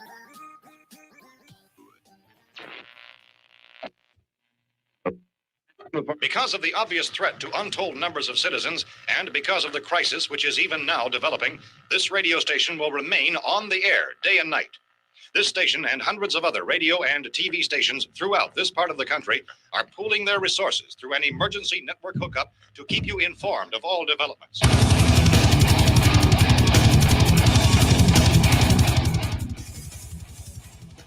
Horns up, everyone. One on the Shining Wizards Network. Be sure every Friday to check out Radioactive Metal. Radioactive Metal is one of the longest running podcasts on the interweb. And every week we bring you a fistful of metal, including interviews with all your favorite artists, discuss all the metal news, and feature the best tunes on the air today. So grab a Lemmy, join your cool Uncle Snowy and co-host Aaron in the pit. Your recognized symbol of excellence in sports entertainment broadcasting from the current to the way back. Join the impact player Phil Brea and the Portuguese Man of War Choppy for the Turnbuckle Throwbacks Wrestling Podcast. Live every week on rantemradio.com. Get all our episodes over at iTunes, Stitcher, TuneIn, Audio Boom, Google Play, ShiningWizardsNetwork.com, and TurnbuckleThrowbacks.com. Are you tired of being told what to think and believe by Hollywood elites and politicians who just don't care about you? Tired of not getting the truth when you watch the news? Tired of trying to figure out what pronoun to use? Tired of mob mentality when all you want to do is think for yourself and make up your own mind? That's where we come in. This is Justin and Vince, your host of Inconclusive Breakdown. We are a weekly anti-PC podcast bringing you entertainment and current event news without any spin.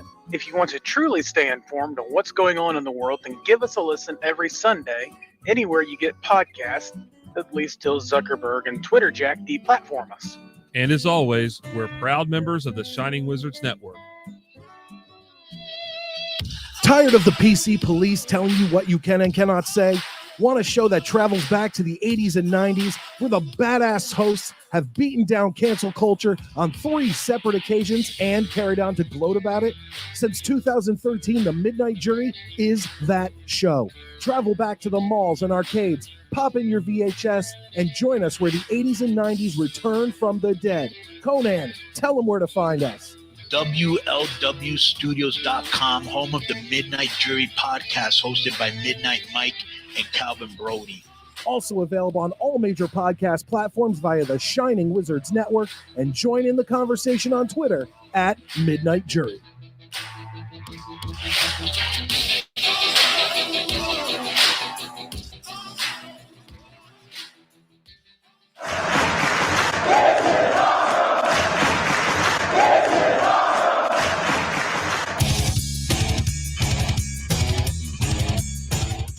What's up, wrestling fans? You want something awesome? Check out Wrestling Night in Canada here on the Shining Wizards Network. We're 3 Canadian metalheads uniting for the love of pro wrestling. Every episode, we go over all the latest news and special events with the odd unique interview as well. So grab a cold one and check out Wrestling Night in Canada, eh? Are you tired of being uninformed? Together, we can change all of that. Experience a podcast like you've never heard before. You'll gain knowledge, have some laughs, because we believe this is the last AEW podcast you'll ever need. Join us every Wednesday night at 10:15 p.m. on rantemradio.com and Facebook Live. We can also be found on all major podcast forums as part of the Shining Wizards Network. So stop listening to inferior AEW podcasts and bring a new podcast into your life by joining us. Join the Mark Order Podcast. Follow us on Twitter, Instagram, and TikTok at Mark Order Pod and on Facebook.com/MarkOrderPod. Don't forget to tag us on social media and use hashtag #JoinTheMarkOrder, because if you don't find us, we will find you. Good morning, good afternoon, good evening, and good night. My name is Thomas, and what's your name? I'm Alan. Alan. Oh, yeah. We're brothers. That's right. Yeah. Got the mother, same mother and father. Your room was... Oh, we shared the room. Shared a room. We shared the room. Thought I knew your face. Yeah, we go way back, mate. Yeah. We should do a podcast then. We have. We do a podcast. We do a podcast. What's it called? The Broadcast. Yeah, that was planned. Yeah. Well. What do we do? Well, we cover all different things in the world of pop culture. We're talking about comic books, we're talking about professional wrestling, and we're talking about movies. Go back and watch classic retro wrestling events, the likes of WWE, WCW, and if you do like that, you can check us out on Apple iTunes, also on Podbean, Anchor, and on Podknife. Also check us out on Twitter at The Broadcast. That's BROKAST. Hey, it's all right. Good on you. Yeah. Instagram also at The Broadcast Podcast. Remember, we don't spell it with a C. We spell it with a K. Sorry, mate. Take it easy. All right, and we are back. Be sure to check out all those wonderful shows over on the Shining Wizards Network. And, of course, support us. If you enjoy what you're listening to out there, and you want to get a little extra, show a little extra love to the Shining Wizards, check out our Patreon over at patreon.com/Wizards Podcast. For as little as $1 a month, you can support the Shining Wizards Wrestling Podcast. $3 a month, you get our bonus episodes, and every month we put out between 2 and 4 bonus shows. Survivor Series 88 or 89. 89. Me and Kevin did last weekend, so that's out there for you, a little bonus episode. And we will be recording Bret Hart's first year in WCW tomorrow, which should be a fucking hoot because I have like 36 pages of notes. I took the deepest dive ever. Me and Kevin are Bret Hart guys, so this is going to be something we're going to dissect and have a good time with. $5 a month gets you your plug during this read right here. And then anything above that, $10 gets you a small box of wizardry, minimum 3 months. So over 3 months, you'll give us $30. We'll give you a box of wizardry worth at least $60. And Matt, I was at my brother's house for Christmas, and on his little counter gimmick there in his family room was a wrestling magazine from 1994 with Bret, Yoko, and Lex Luger on the cover going into WrestleMania, I guess 11, 10? No, 10. 10. Yeah. So I was like, first of all, my first thought was like, this might be mine. Because I thought it was one of the ones that I gave you in that huge lot, which I don't care. But the fact that it was there, I just like, all right, nieces, go away. I'm reading the Royal Rumble results from January 1994 of a show that I've seen a million times. And just like the trivia questions in that magazine alone was worth the entire thing. They have the answers upside down at the bottom, and the trivia questions were like, how many Canadian champions has WWE had? And this is 1994. Oh wow.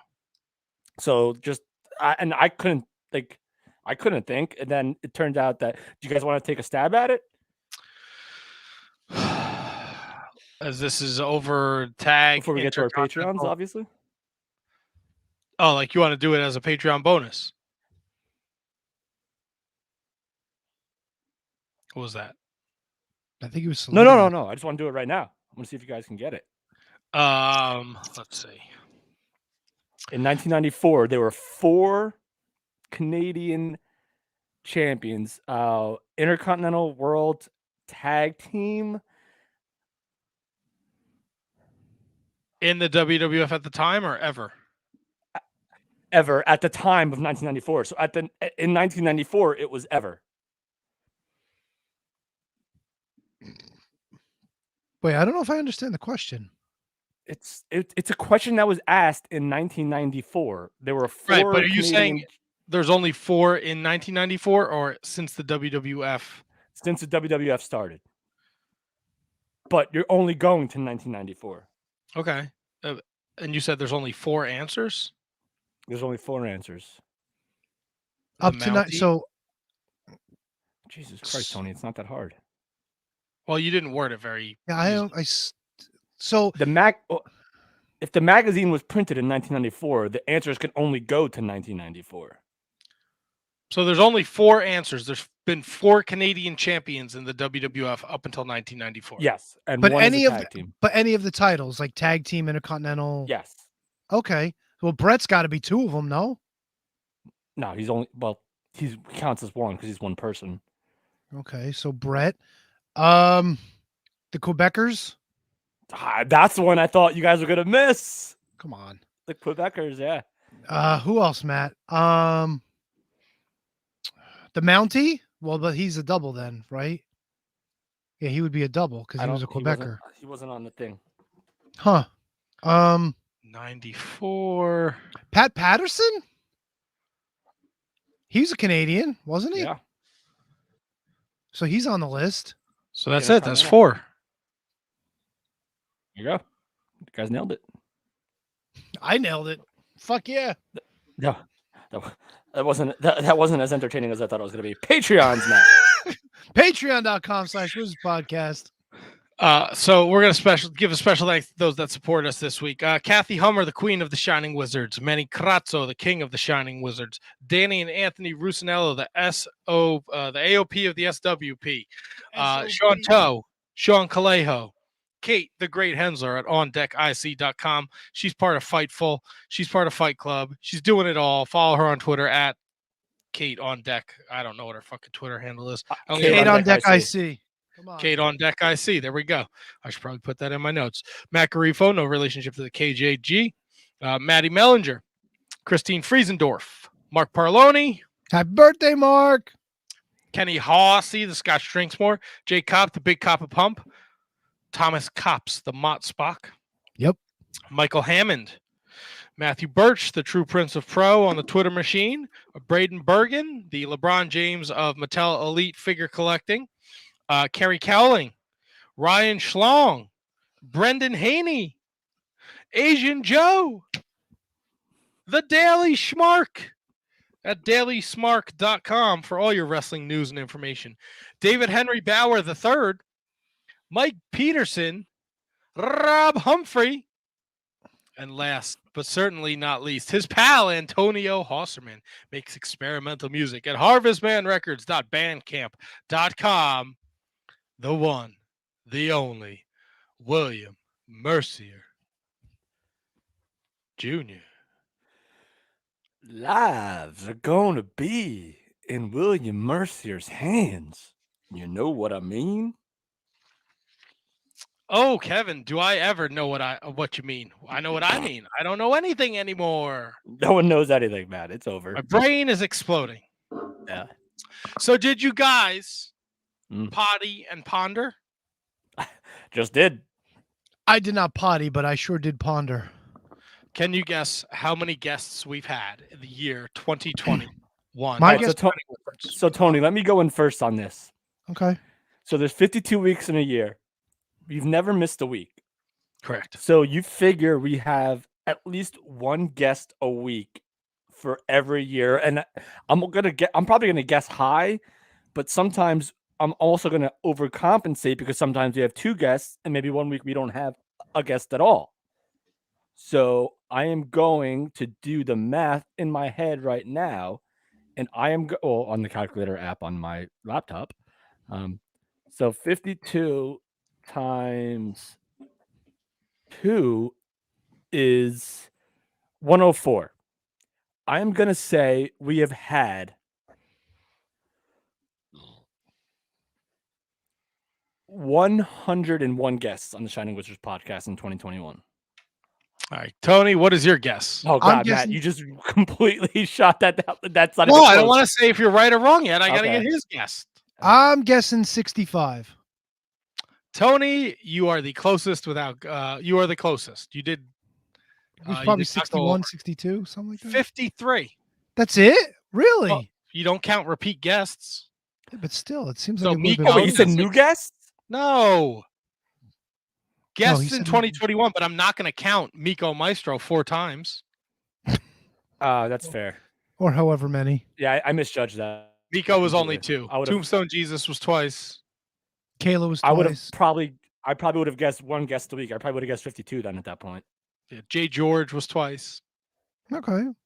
There were a couple weeks there was no guest, but we came in at 53 guests for the year of 2021. We started with Brody King. We ended with Kayla Sparks. Hey, that's a hell of a year right there. Great year. And I'll throw some names out just in between in case you are looking to go back into the archives and listen on shiningwizards.com. You can listen Miko Maestro. If you're not familiar with Miko, he's all over the goddamn place. I mentioned Tombstone Jesus, the Beer City Bruiser, C.W. Anderson, Vince Averill, Tracy Hot Sauce Williams, Josh Woods, Henry Godwin. Yep. Mike Bennett. We mentioned Dave LaGreca, Thunder Rosa. Mm-hmm. Fala is here for Tony's appreciation show. Red Davis. Ice Train. Yeah. Jax Dane. Alan Funk. VSK. Fuck yeah, dude. Trisha Dora. Love VSK. O'Shea Edwards. Slice Boogie. That Ice Train interview got us a mention by Eric Bischoff. I heard. Roxy. Adam Baum. Holy shit! What a Mickey year! James, What Alex a- Zane, What a fucking year, dude! Hammerstone, Fucking A. Luke Hawks, PJ Hawks, the big deal. Craig made his Vincent, return. Sonny Kiss. What a year for the Shining Wizards Wrestling. Dude, we've had so many people make returns this year too. It's insane. Jaka came back. Yeah, Sonny you know came what? back. Yes, And Tony, that's a Sonny. great point. And, dude, that's what makes me so happy is that the relationships that we've forged 10 years ago still exist today, like the Jakas. God, I can't even tell you who else. But Sonny, that just makes Craig. it all mean so much Yeah. more. So as we close 2021, Jesus, Miko. Yeah, Miko. Yeah, Fucking Miko. that was the first. Wait. That was the first one I thought of. Did Tombstone debut last year with us, or was Yes. this? Yeah. No, Tombstone debuted on Tombstone Jesus was February 22nd. Have we talked about Tombstone calling out Miko? He wants to make that match happen. I think we did. Did we? Yeah, Maybe. we did.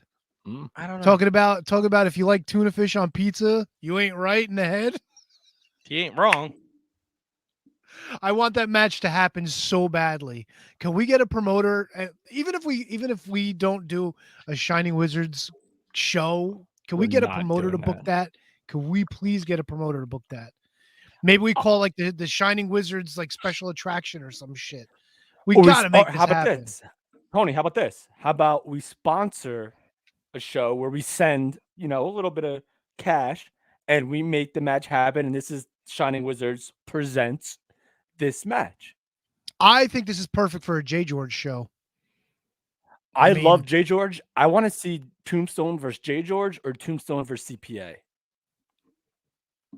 I kind of want to see Miko in there too, though. Do we have somebody dude? Oh no, yeah, Miko too. Yeah, Miko too. Yeah. I would put Kayla Sparks in a match too if we were booking a little more than one match. Well, yeah, Dude, it's I would love to fantasy book a fucking Shining Wizard show. Oh my god, that'd be so much fun. That would be so much fun. So Ryan Romano says, "Holy crap, these are some big names." Ryan, when you're done listening and supporting us, thank you. Appreciate you for jumping on because Kayla. I know you showed up because Kayla Sparks was going to be on the show. Hopefully, this becomes a regular hangout for you Monday nights. Go to shiningwizards.com. Check out our past guest link. It's a star-studded cast of wrestling characters from Kenny Omega and Chris Jericho, Santana Ortiz to the Kurt people Hawkins. you've never heard of that are on their way up. I don't want to disparage anyone, so I won't. Did you guys read the private chat, or are we just gonna wing it here? I wanted to know where you guys wanted to go next. What do you want to talk about? I did not see the private chat. Not on your phone. You guys want to?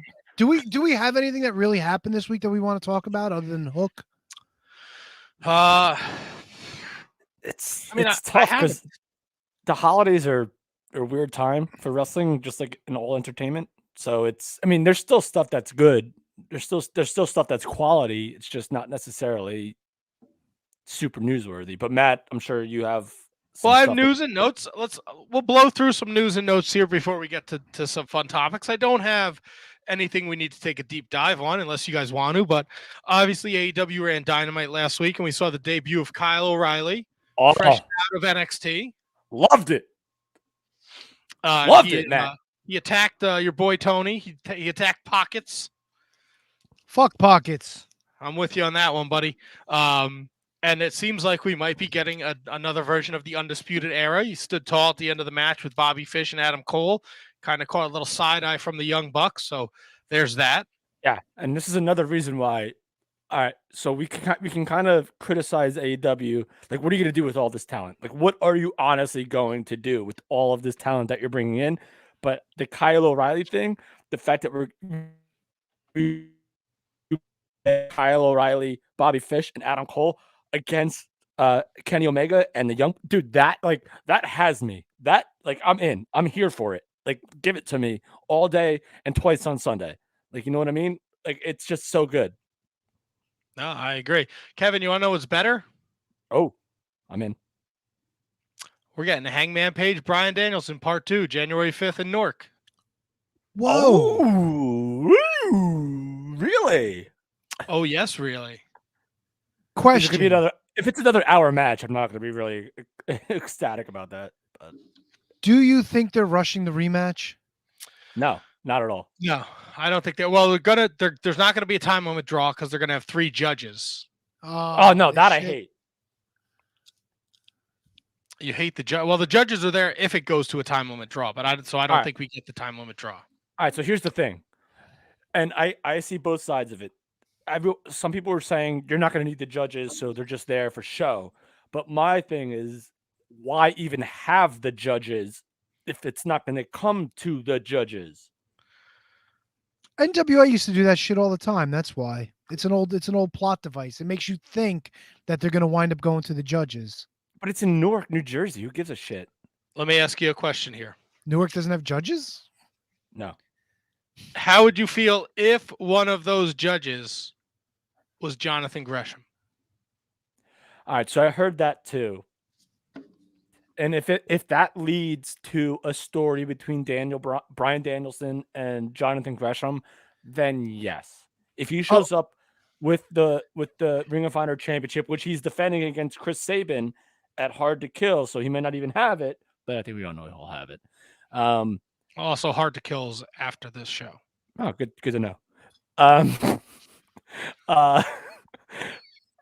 If it leads to the match that we all want, Jonathan Gresham and Daniel Bryan, and if it goes to the judges and Jonathan Gresham is the one that might screw Daniel Bryan or something like that, then maybe I'll forgive it. But still, or would you be interested if Bryan Danielson was so distracted by Jonathan Gresham at ringside that he can't focus on Adam Page, and maybe Adam Page steals the victory from him? You got to be careful though. You got to be careful. You don't want your world champion who's only had one title defense and went to a time limit draw. You don't want him to be the secondary story in this situation. That's always a bad idea. I agree with Tony. I agree with Tony 100% on that. And I also think that Daniel Bryan can't be, this match can't end with like a sneak win. It's gotta be like a super either clean finish, or it's gotta be Jonathan Gresham just got way too involved. Like Daniel, like it paints the picture for a later story. It lays the groundwork for something. If you get, I don't want a sneak up finish like Tony said. I don't want that. Yeah, you don't want like music playing and somebody stops to look at the entranceway and then Schoolboy 1, 2, 3 fuck off. Right. Don't want that. It's fun. It's fun at times, but not for this. Especially since Adam Page, the only thing he's done was that match against Danielson since he's won the title. He hasn't even had any defenses where he just fucking looked like a monster and just plowed through somebody. And like he also got should've. me this great action figure. There you go. Cowboy So, shit, baby. That's something to look forward to January 5th, the first show on TBS as well. That's going to be interesting to see what happens with the TBS crossover. Ooh, can I ask a question? Are we on the finals? Like, who's going to go for the TBS championship on the women's side yet? Or we have one of our finalists. It's Ruby Soho. She will face the winner of the Thunder Rosa Jade Cargill match, I believe, this Wednesday night. It's got to be Jade. Jade's winning this thing. Yeah. See, I think different. I think if you are looking to, my opinion, I think it should be Thunder Rosa against Ruby Soho. I mean, I think they've done such a poor job with the women's division.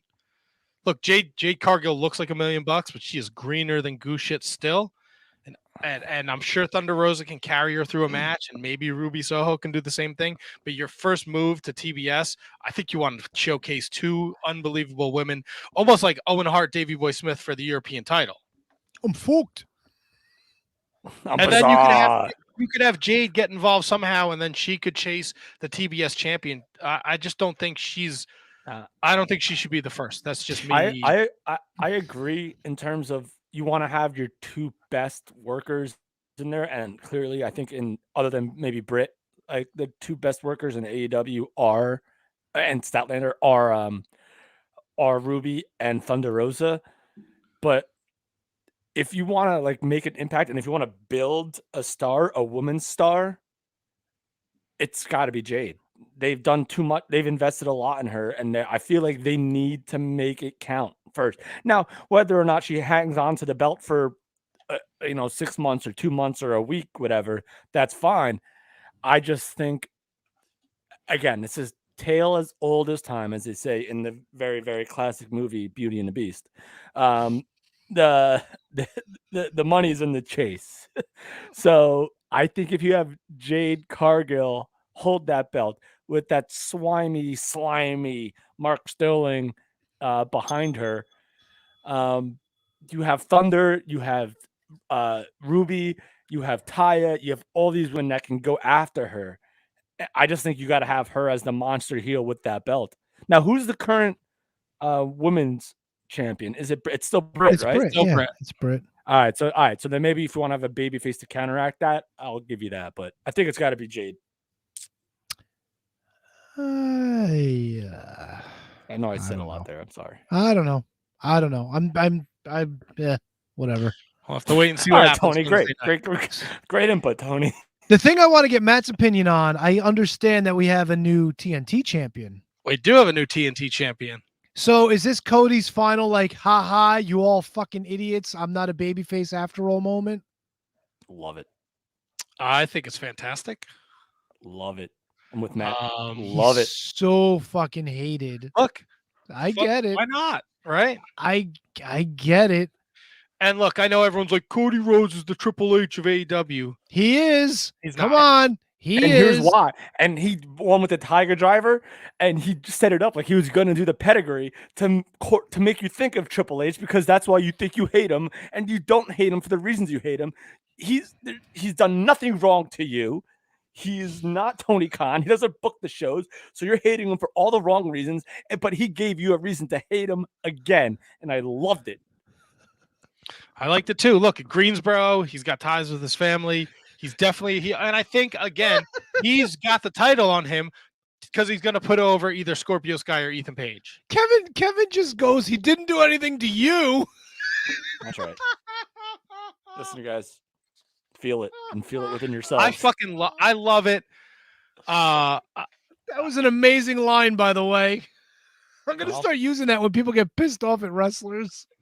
Yeah. I love it. Fucking David Crockett was there to give him the title. I loved it. I loved everything about it. Oh, David Crockett was like the father in King of Queens. I don't know if you've ever seen that movie. Old as shit. What do you want from him? Wait, Jerry Stiller?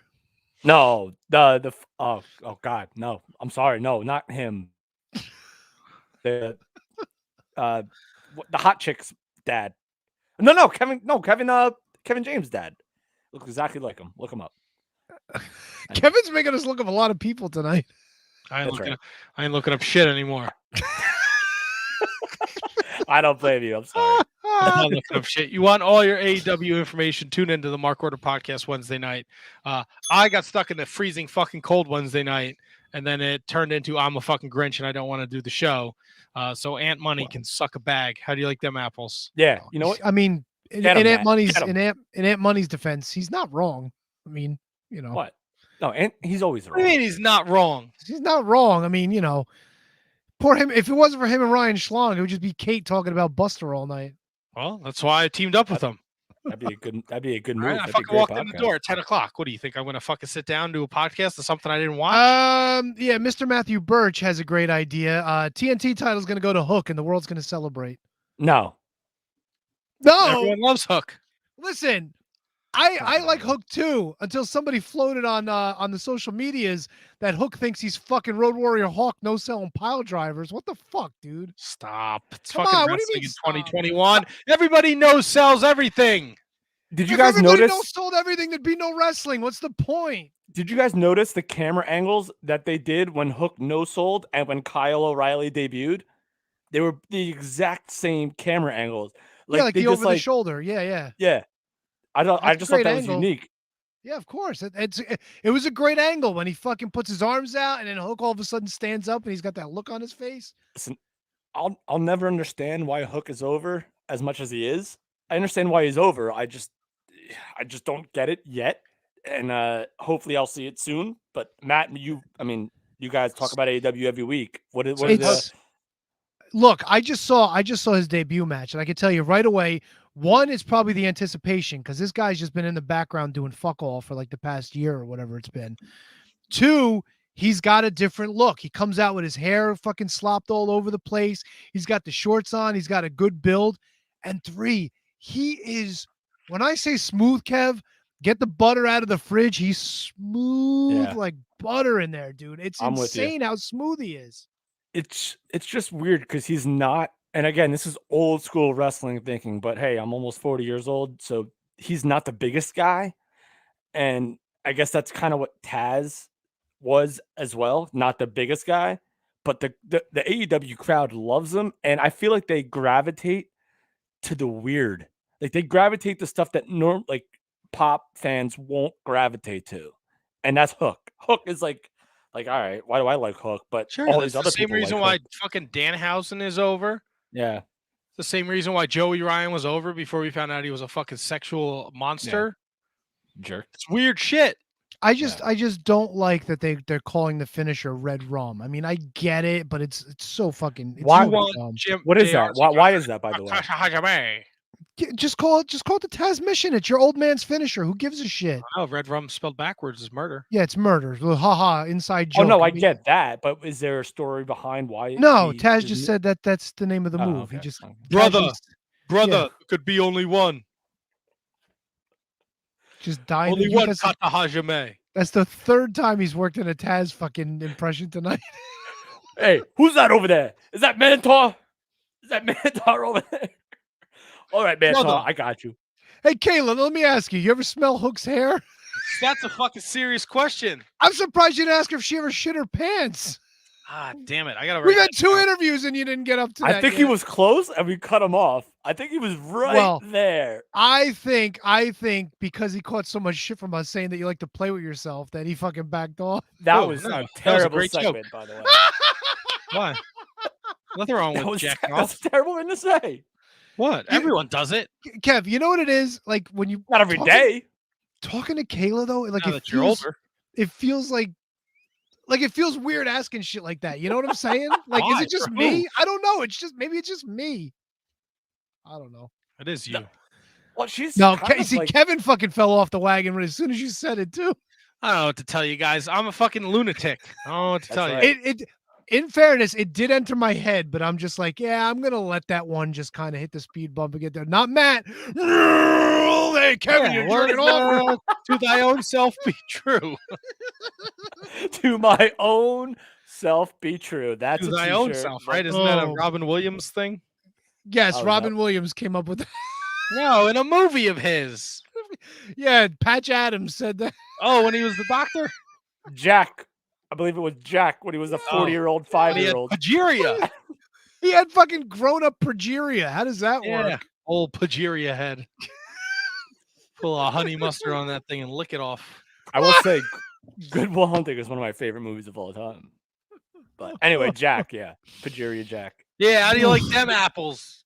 Ugh. Yeah, I got a number. How do you like them apples? Kid. We got a pay-per-view we got to pick Saturday. Hey, let me ask you this. Depresses me. Before we get into the pay-per-view, how many people are not going to be on the show now? If it was tonight, a lot. Yeah, it's weird because a lot of people sick, or are they just under like quarantine? Well, or Seth Rollins has COVID. Oh, so he's not involved.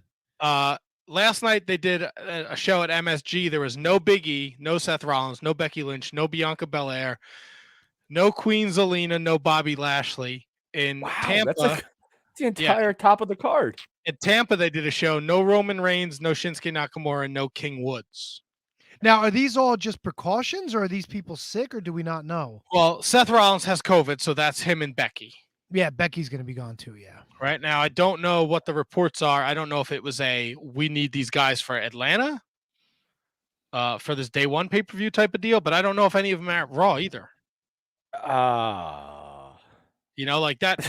So obviously Seth and Becky aren't on Raw tonight. I also read that a lot of the NXT was on standby too to see. Yeah, I think they did Pete Dunne against Tommaso Ciampa last night at MSG. Ooh, we might get Braun Breaker at the pay-per-view. Oh, great. Let's get freaking Braun Breaker and fucking Harrison Garvey. what their names are. Well, Kevin, good news for you Who are is tremendous talents, but I hate NXT. What it's become. if It's you not if terrible. you don't get them Sunday, you'll get Saturday. You'll get them at New Year's Evil on Tuesday, January 4th, as Tommaso Ciampa defends his title against Braun Breaker. Wait, is that a pay-per-view too? No, that's a special. Oh, so we're not picking that. No, I want to get. We're only I want picking all my. day I one. want all my favorite NXT acts to go to AEW and just be awesome. I don't even care if it's on dark. I found this a little interesting in looking at notes this week. Kevin Owens said that Oh, that's right.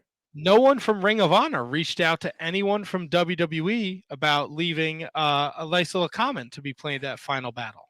Yeah, I find that peculiar, but I would like to get like a second take on that. Because I believe that to be true, but if someone else said it, it would make me believe it more. Like if Seth Rollins said it, or if or who else was Sami Zayn said it.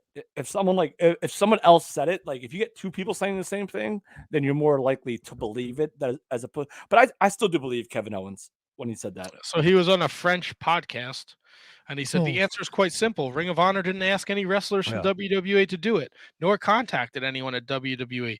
I was at a WWE show, and I was watching on my phone, so it was not something I simply ignored. So I guess if they had reached out, yeah.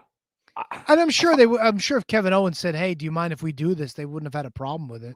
Oh well, Kevin Owens shouldn't be the one that has to reach out. It should No. Like if they reached out to Kevin Owens and Kevin Owens just told whoever's in charge, say, "Hey, I'm doing a video for Ring of Honor," I don't think they'd care. They've talked about Ring of Honor before, and they've used their photos and and stuff on the website and everything. Yeah, so. Didn't they do a profile on Seth Rollins like a year or two ago, and they had a bunch of shit talking about Ring of Honor then? They always talk about Ring of Honor. It's not like they don't pretend I they don't trust exist. Kevin Owens that's the truth, but just if it is the truth, that's mind-boggling to me on Ring of Honor's part. I mean, maybe they just didn't even bother because it would be too much red tape. What just to say, hey, WWE's been lenient in the past with these sort of things. Yeah, you would think there wouldn't be a big deal, but it's just strange that Ring of Honor didn't why not take a shot? You know what I'm saying? Look, if Ring of Honor, if they're coming back in April, they need to hire Matt to do all their PR stuff, because Matt would have fucking reached out to everybody. Matt would have called everybody on the roster. That's true. Fuck yeah, everyone that was associated with Ring of Honor. Well, yeah, but no, you would have called Triple H. You would have been like, "Hey, Hunter, you got a message for Ring of Honor?" I wouldn't call him Hunter. I call him Trips.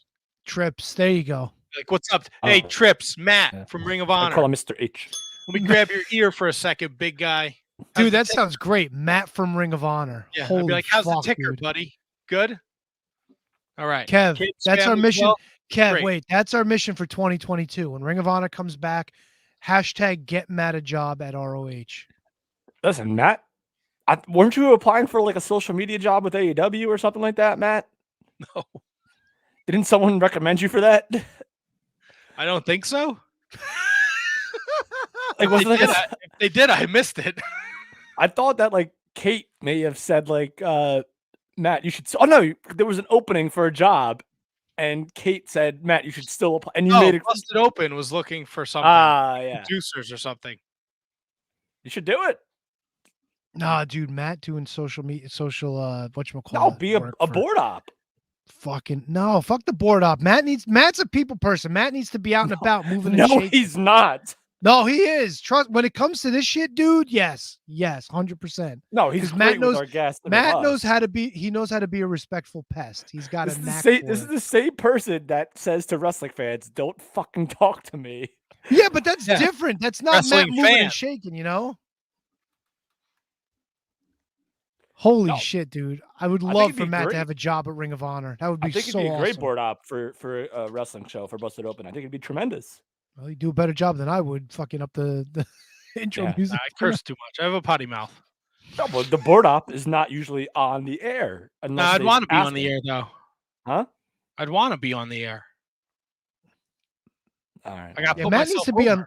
Matt needs to be unleashed. Matt can't be stuck behind a board. He'd lose. Yeah, his right. I recorded a podcast today. He's too gorgeous. I did another podcast before we did this show tonight. All right. What podcast did you do today, yeah, Matt? what was I'm this? going back on the Apron Bump podcast. Oh, look at this. Yeah, we reviewed Ring of Honor Revenge on the Prophecy from 2003. All right, nice. Shout Me out and to the Kyle apron chopped bumps. it up. It probably won't be available till the end of January, but I'll let you guys know when it goes up. Yeah, the last time you were on that show, it was actually a really good episode. You guys had good chemistry and it was good shit, man. I enjoyed it.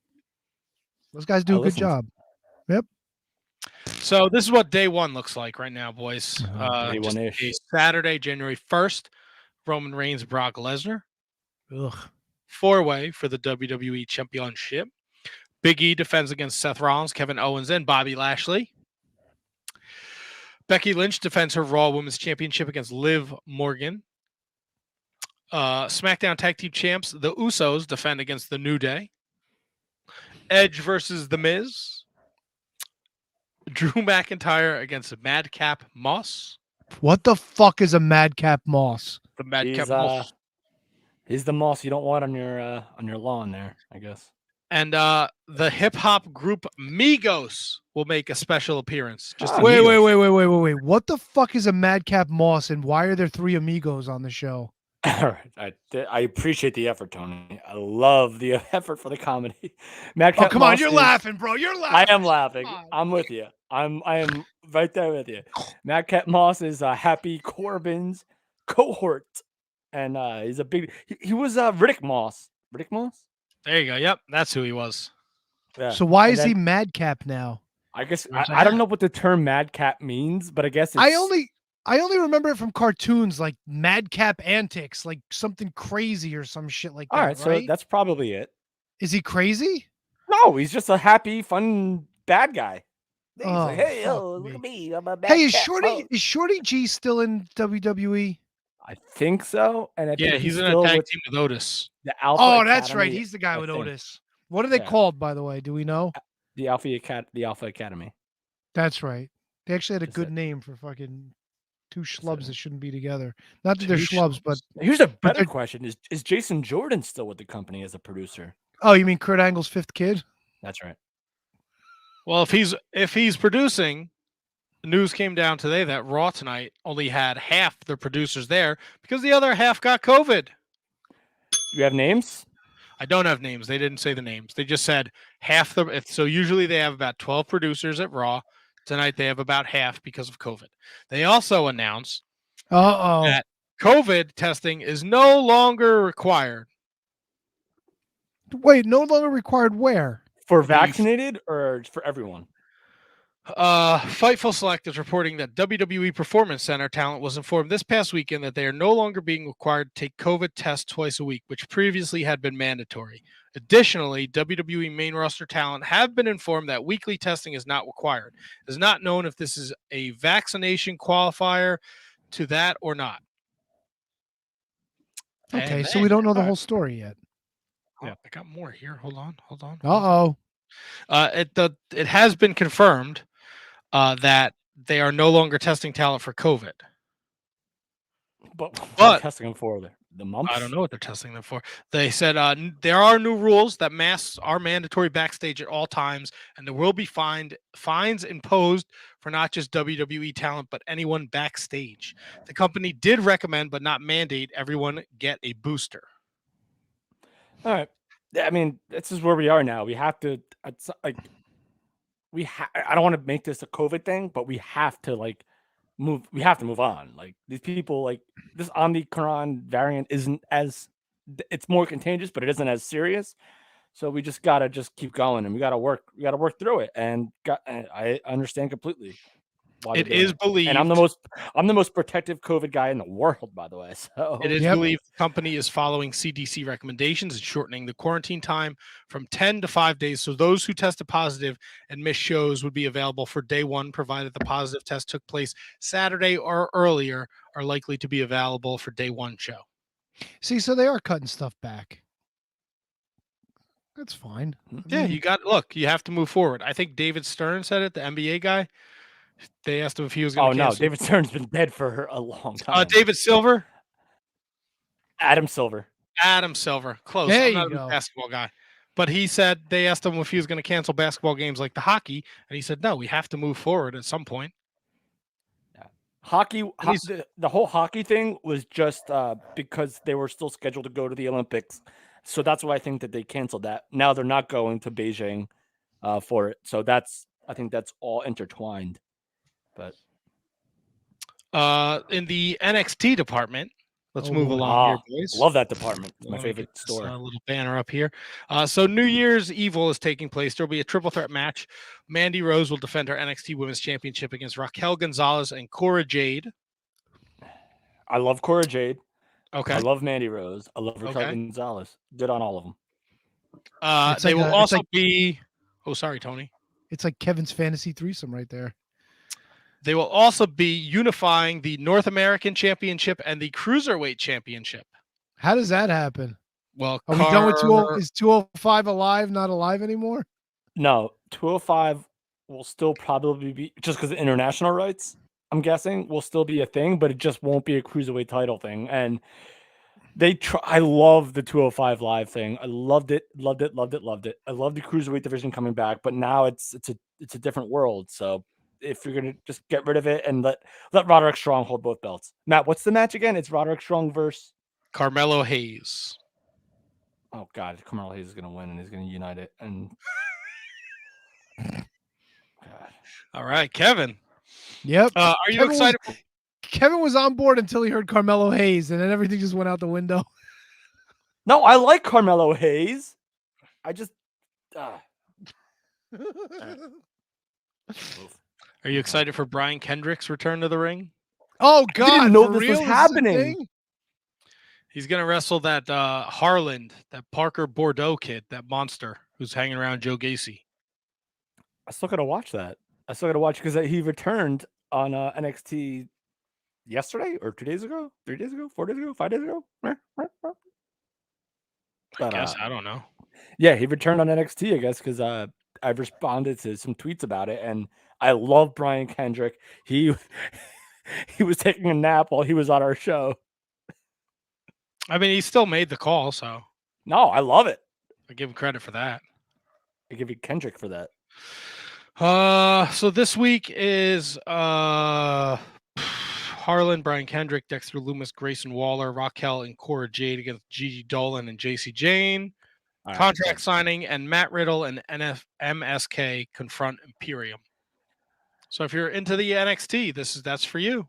And there are some positive things about NXT. The Toxic Attraction has been incredible. MSK is good and entertaining. It's an entertaining product, but it's just not what the hardcore fans the change was so sudden and so different. It's just it's going to take a while, and just when you think you're used to it, you might not like it as much. It's just going to take a while to get used to what NXT has become. And I'd be shocked, I'm not going to lie to you guys, if this show is still on USA Network within this time next year, I'd be shocked. I think it's going to be done. Right to the cock. Right to the peacock. Dunzo. Right to the peacock. Well, it's my favorite time of the year, boys and girls. It is Wrestle Kingdom time. Oh boy. And we have 3 nights full of extra fun stuff. But in the United States, they're still running their New Japan Strong shows. Tony, I just bring this up for you. They'll be running New Japan Strong, the new beginning USA 2022 in Washington Hall. Washington. Out there in Seattle. Ooh, is Miko going to be there? But Kevin, Tony, the only reason I bring this up is because Jay White has the US of J Open Challenge. Oh, geez. Wait, he's the United States champion? No, he lost to Big Tom. So then how is he doing the United States of J Open Because he's in the United States. Oh, good for him. Hashtag FJW. Fuck you. What? Now, I know you guys... He's such a dick. I know you guys love the King of Pro Wrestling title that Toriano has. Well, rest easy tonight, my friends. He is still the King of Pro Wrestling Championship. Check this match out. He's still the championship, Kev. He beat Yoshinobu Kanemaru in a year-end party match. Oh, boy. So there were intervals. That's the word. Intervals throughout the match where the wrestlers had to drink whiskey. Oh, Jesus. Wait, So Matt, say Toriano's that, doing. say that one more time, Matt. So throughout the match, they had intervals where the wrestlers each had to do like a shot of whiskey. That's might be my favorite thing ever. Oh God. Well, Toriano's a very entertaining fellow. And he pinned Yano pinned Kanemaru after hitting a power bomb. And he is once again your King of Pro Wrestling champion, Toriano. Matt, I mean Tony, what do you think about that? Good for him. Yeah. Fuck yeah. We should do a shot of whiskey. Oh God. They announced the match rules for Shibata's return. He is facing a mystery opponent January 4th, and the match will contest under catch wrestling rules. Stretches and submissions will be in use, as well as throws. Victory will be attained as usual via pinfall, submission, countout. However, strikes of any kind will be prohibited. Ooh. Now, we don't know who Shibata's mystery opponent is. Obviously, it will not be Bryan Danielson because of COVID and because he'll be at AEW Dynamite the next night in Newark, New Jersey. But the possibilities are endless here. They have a stacked card for Wrestle Kingdoms Night 1 and 2. So it'll be interesting to see who they bring in to face Shibata.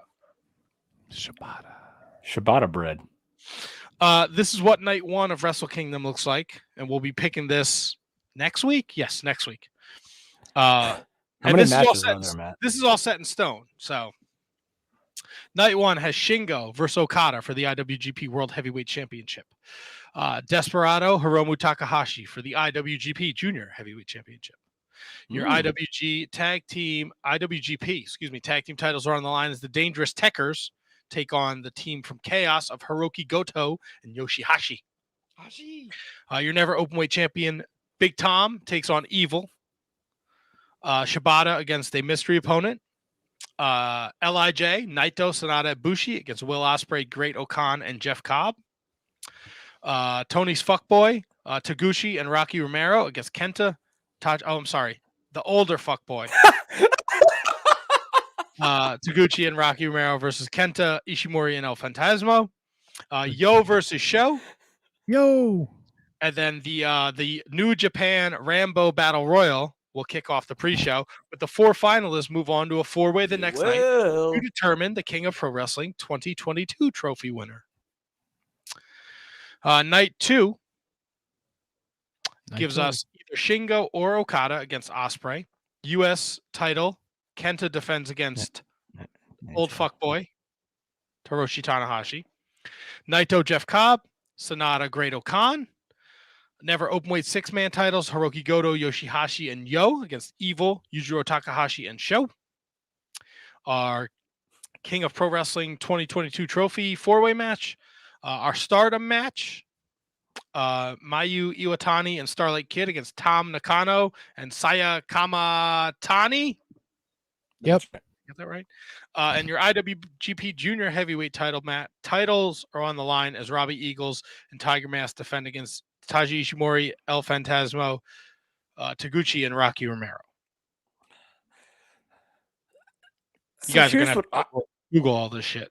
No, I will, and I'm gonna watch. But here's what I don't like about New Japan is that they literally just like book like you have a big event one night and the same people are wrestling the next night, and you're having them promoted in the same match the next night, or not the same match, but then why should I care about night 1 if these guys are wrestling again in night 2?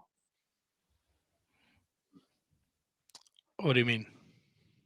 I mean, like what's the difference? Like, why should I? Is it just promoting the entire event? Which, if that's the case, then that's fine. But like, if I know something can happen on night 2, like, why am I watching night 1? What's your like? Do you not want to see a 6-man with 2 guys who are going to square off the next night? Is that what you're saying? I guess. Was that the only one? Was that the only? If that's the only one, then I'll take it back. I'll take it all back. I mean, so Naito, Sanada, and Bushi take on Ospreay, Okan, and Jeff Cobb. And Naito will face Jeff Cobb night 2, and Sanada will face the Great Okan. Yeah. I don't know. Tanahashi's in a 6-man against Kenta, and then you'll see Tanahashi and Kenta on night 2 in a 1-on-1 match. It's just weird. Just weird promoting like 2 matches, like 2 events, literally 24 hours apart with the same people involved. I've always felt weird about that. That's just my take. It might be dead wrong. It might be a horrible take, but it's just weird for me. All right. That's just how they do it in Japan. They've been doing that way forever. I'm sure the I know. COVID and the travel restrictions have something to do with that. But if you're saying that's how they've been doing it for years, then this wouldn't have anything else. This wouldn't. Well, this is the first time we've seen the Wrestle Kingdom was split into 2 nights last year, but they had. I don't think they loaded it up with as much talent. This year, there's a little more talent on there.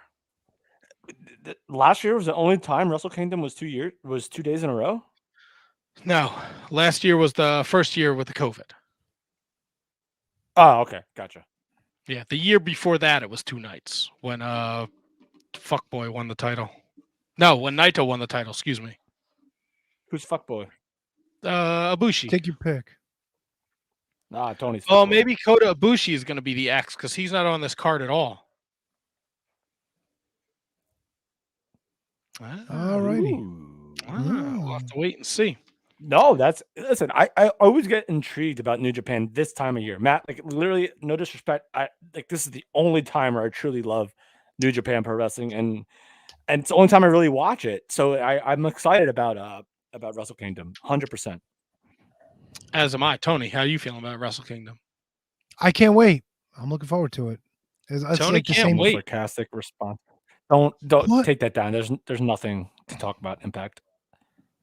It was a recap show. It was a year-end awards.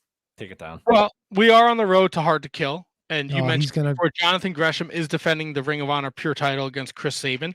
We'll also see Steve Macklin challenge Trey Miguel for the X Division Championship. Moose versus Matt Cardona versus William Morrissey is your main event. Mickey man. James, Deonna Purrazzo in a Texas death match.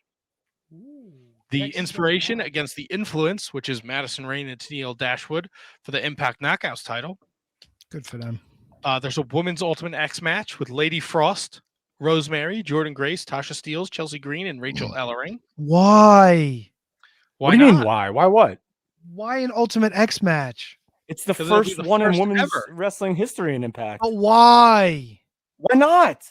Was there a story behind them getting to this point, or is it just like, hey, let's just put 6 women in an Is there a Ultimate X story behind any Ultimate X match that ever existed ever? It's just putting 5 or 6 great people in a match and they fight and they climb the little things. Well, then maybe the Ultimate X match sucks all around. How about that? How is it any different than a ladder match? How is it any different than a Money in the Bank match? So what are they winning for this Ultimate X match? A future Knockouts Championship shot. Yeah, Tony, that's a pretty big deal, buddy. Wonderful. Tony, not impressed. Tony, No, Tony not hates really. it. Yeah, kind of. Is hate the good way to describe it, or are you just not sure. impressed? No, whatever. Yeah, he's You're going with hate. All right, so not impressed, I guess, is fair, but it's like nothing that we've not seen before. Yeah. Tinsel Tony. Yeah. Tony, you grumpy? No, not really. Grinch. Not looking forward to a 6 women Ultimate X match. That's all. Why not? The talent in this match is tremendous. Eh, All right, Tony. It's just not your cup of tea. Nope. All right, that's fair. Listen, if that's you, that's you. That's right. Perhaps cup of tea. No. Perhaps this cup of tea is caliente. All right. There was nothing on this week either. I'm Well, gonna sit they back did and announce that they will be coming to Charlotte, North Carolina.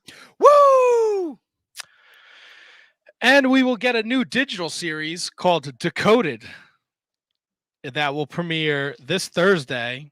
The series will be an all-access look at your favorite athletes, moments, and people from the world of MLW. And the first episode of Decoded will focus on former MLW World Heavyweight Champion Jacob Fatu.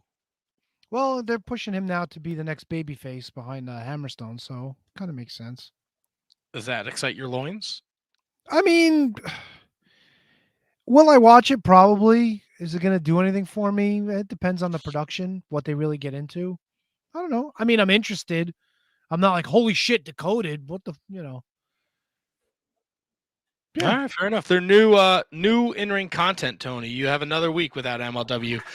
If you're watching Decoded, the Aztec Underground series starts January 6th, Thursday. Can't January. wait. More King Muertes and more Los Parks. Now let me ask you this: do you want more Aztec Underground or more? I did not watch NWA this week. Doesn't matter. My understanding was Joe Galley was intoxicated. That was what we were going with here. Soused. Yeah. So the whole gimmick was that the studio wasn't really the studio, but it was Joe Galley's house. And Velvet Sky was there, and Tim Storm was there, and Austin Idol was there, and they did like a Secret Santa kind of thing. The only thing other than, well, actually, there were two other things. So Joe Galley got progressively more drunk as the night went on. He was just acting silly though, so it was like whatever. Like, it was typical. The tie was loosened up. One of the shirt tails was hanging out. Telling everybody how great they were and all this and that. And Austin Idol, Matt, I know how much you hate Austin Idol. Velvet Sky, she was okay here, and I'll tell you why. Somebody gave Austin Idol breath mints for Christmas as his Secret Santa. So he told this whole sad story of like how the Christmas meant so much to him when he was little, and he would wait for Santa Claus to come down the chimney, and then he looks at it, he goes, this just kind of took away a little bit of that specialness from Christmas for me. And I was like, holy shit, that was awesome. And Velvet Sky felt so bad. She's like, oh, I really, look, now you'll have peppermint breath or whatever. She was trying to like get out of it, but it was so good that Austin Idol was like, you really took that meaning of Christmas away from me. And I couldn't stop fucking laughing. It was great. Not to mention Kyle Davis shows up with about 30 seconds left, and he was pissed off that he wasn't invited to the party. And Joe Galley kept saying, you got to check your spam mail, bro. I sent the email out last week. He's like, this isn't even your house. This is the studio. And he's like, look what I was going to give you. And he held up the National Wrestling Alliance shirt. And he's like, I'm out of here. And Joe Galley goes, what? You don't think I have one of those already? And then he passes out. All right. Seems pretty funny. There were two matches. It was like Captain Yuma against somebody, and friend of the show. What the hell's his name? The guy from the tag team, Jay Bradley. Yeah, Jay Bradley won a match too, but it was nothing to write home about. It was just two simple matches. Nothing to advance any kind of story. Christmas fun. Yeah, a little fun, little silliness. And the best or the worst part was after Joe Galley passes out, Kyle Davis comes back, takes the shirt away, and walks off. And then next thing you know, Joe Galley stands up and everybody's like laughing. It was kind of like a break in the fifth wall. And then William Patrick came out and he was like talking with everybody, and they all had a good laugh. So they ended the show realizing that Joe Galley, it was all kind of just being them silly. I'm sorry, being silly. What? I'm sorry, a good what? What do they have? A good what? A good laugh. A laugh? A good Yes, laugh? laugh. Yes. LOL. Yes. A little LOL, little You're a shits good- and giggles. You're a good laugh. A couple newses and notes on GCW. Let me guess. Pizza cutter match with Nick Gage. No, Ian Riccaboni will be on the call for Jonathan Gresham and Blake Christian at the Hammerstein Ballroom pay-per-view on January 23rd. Is this why he was asking if he could say F-bombs on GCW?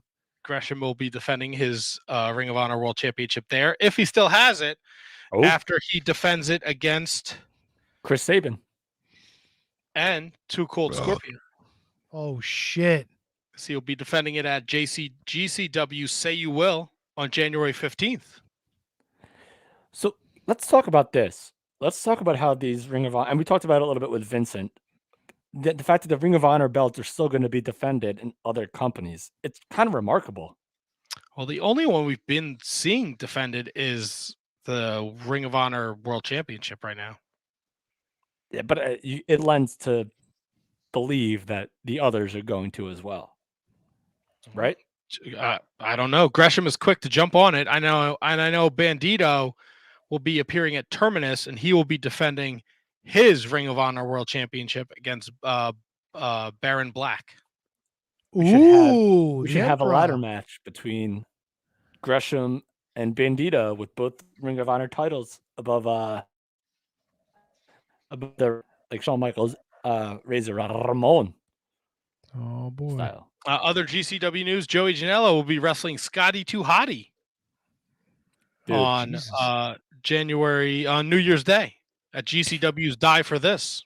I give Janela a lot of credit for stuff like that. Like, he always finds a way to pluck somebody you would never think would wrestle Joey Janela, and then yet here it always is.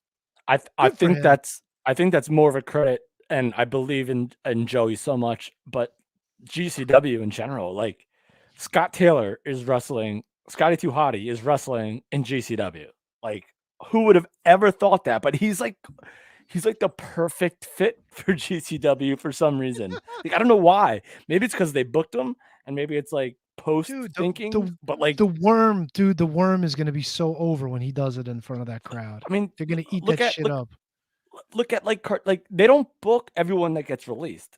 They don't, and Scotty quit, so he didn't get released. But like the fact that they have their pins in like who would work for them, and I think Scott Taylor fits GCW. I don't know a lot about GCW. Matt might know more than me, but like Cardona blended there, and I think Scotty 2 Hottie will too, and I think it's incredible. Yeah, incredible things going on in GCW. Definitely keep your eyes on them. They have a big weekend coming up, a bunch of shows on New Year's Day and New Year's Eve. Pro Wrestling Guerrilla has their full field of 16 for Battle of Los Angeles 2022. I'm going to run down the participants. Let's do it, baby. We can have one more news and notes and then get into our top 10 matches. Oh, I got a news and note too. You're going to be very surprised at this one. Buddy Murphy. All right. Bandito. Jonathan Gresham. Leo Rush. Daniel Garcia. Lee Moriarty. Jonah. Alex Shelley. Kevin Blackwood. Black Taurus. Jack Cartwheel. Aramis. Davey Richards. JD Drake. Ray Oris. And a mystery man will round out the field for Battle of Los Angeles 2022. Jesus Christ. 2016. Holy shit, dude. Dude, that's as stacked a lineup as. Like, what do you want? Like, that's it. That's the that's the gimmick. Huge lineup. Huge lineup. Tony, what is your piece of news and notes? Well, we haven't heard much from the beautiful country of Nigeria when it comes to professional wrestling, since we heard about the unfortunate events with the great Power Udi, whose wife turned up dead in their apartment, and he was under questioning because instead of taking his wife to the hospital, he took her to the church so he could pray for her. We never did get a fault. Yeah, this is a while ago. what? I know we've talked about this before. This wife is right was in my sick. wheelhouse. And rather than take her to the hospital, he took her to the church and prayed for her. And she, of course, died because she needed medical attention. Oh, and great Power he was Udi. under suspicion of murder. I've never heard a follow up to this story, so I have no idea if Power Udi's in jail or whatever the deal is. But Kevin, go ahead. I'm sorry. No. So he didn't undertake her to the hospital. Oof. That Matt, was thoughts? Good. That was good stuff. It's great radio. Matt's holding the fucking. Well, Matt, don't hold your paper up too long because I've just gotten word. Nigerian pastor Odumeje Indaboski Bahose, Former guest from the Shining Wizards. He won the International Spiritual Wrestling Championship. This is in your wheelhouse, Kevin. After defeating Satan in a closed door match. He said he went for the match in Hellfire alone and emerged victoriously. The match had no referee or spectators, just Satan and the pastor. And there's a beautiful picture of the pastor with his championship belt. So congratulations to everyone in Nigeria. You have a new match presenting the spiritual side of professional wrestling. There you go. All hail the pastor. How in Matt, the thoughts? world? How in the world is this in my wheelhouse? I don't know. He had a match against Satan. It was just the two of them. No referees, no cameras. And he emerged victorious. How does this... this is something you have to seek out, right? No, this somebody I'm friends with on Facebook actually posted this thing. They're as much into Nigerian wrestling as I am, I guess. Oh, so Mega Powers is still alive. No, I wish it was. That would have made the story all that much more perfect. But no, it was not Mega Powers. I mean, come on, look at the pastor. He's got a great championship belt. I'm sure Satan was sad to lose that thing. Wow. Special All I have thanks to to the say King, is wow. the King Bakwe Matt, yeah, Facebook page. He's the guy that's on top of everything sports related in Nigeria. So there you go. Yeah. Apparently, I'm just everybody's royalty in Nigeria. I'm just upset about this as you are, Matt. I'm not necessarily upset. I just don't know how to handle the news. Yeah. It's something else, right? It makes you feel more enlightened, like more with the world. It concerns me if a man can beat Satan. Ah, he's a pastor. There's a difference. He's no mortal man. No normal mortal man. Yeah, see, I don't believe in the pastor, but I believe in Satan. So I could be a pastor tomorrow. I can get ordained in like 5 seconds online. Well, this is Nigeria, though. Somebody That's a wants good to know if point. he's about to face Cody Rhodes.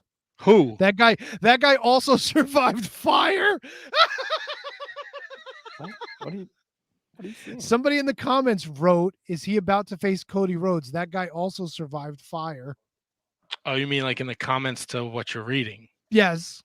Oh, as opposed to what As we opposed would to our post. comments. Yeah, I on the- felt like there was a comment over here I on the missed. podcast. Yeah. Maybe I muted it because it was goofy. All right. Well, with that, another one of our childhood wrestling heroes has passed away.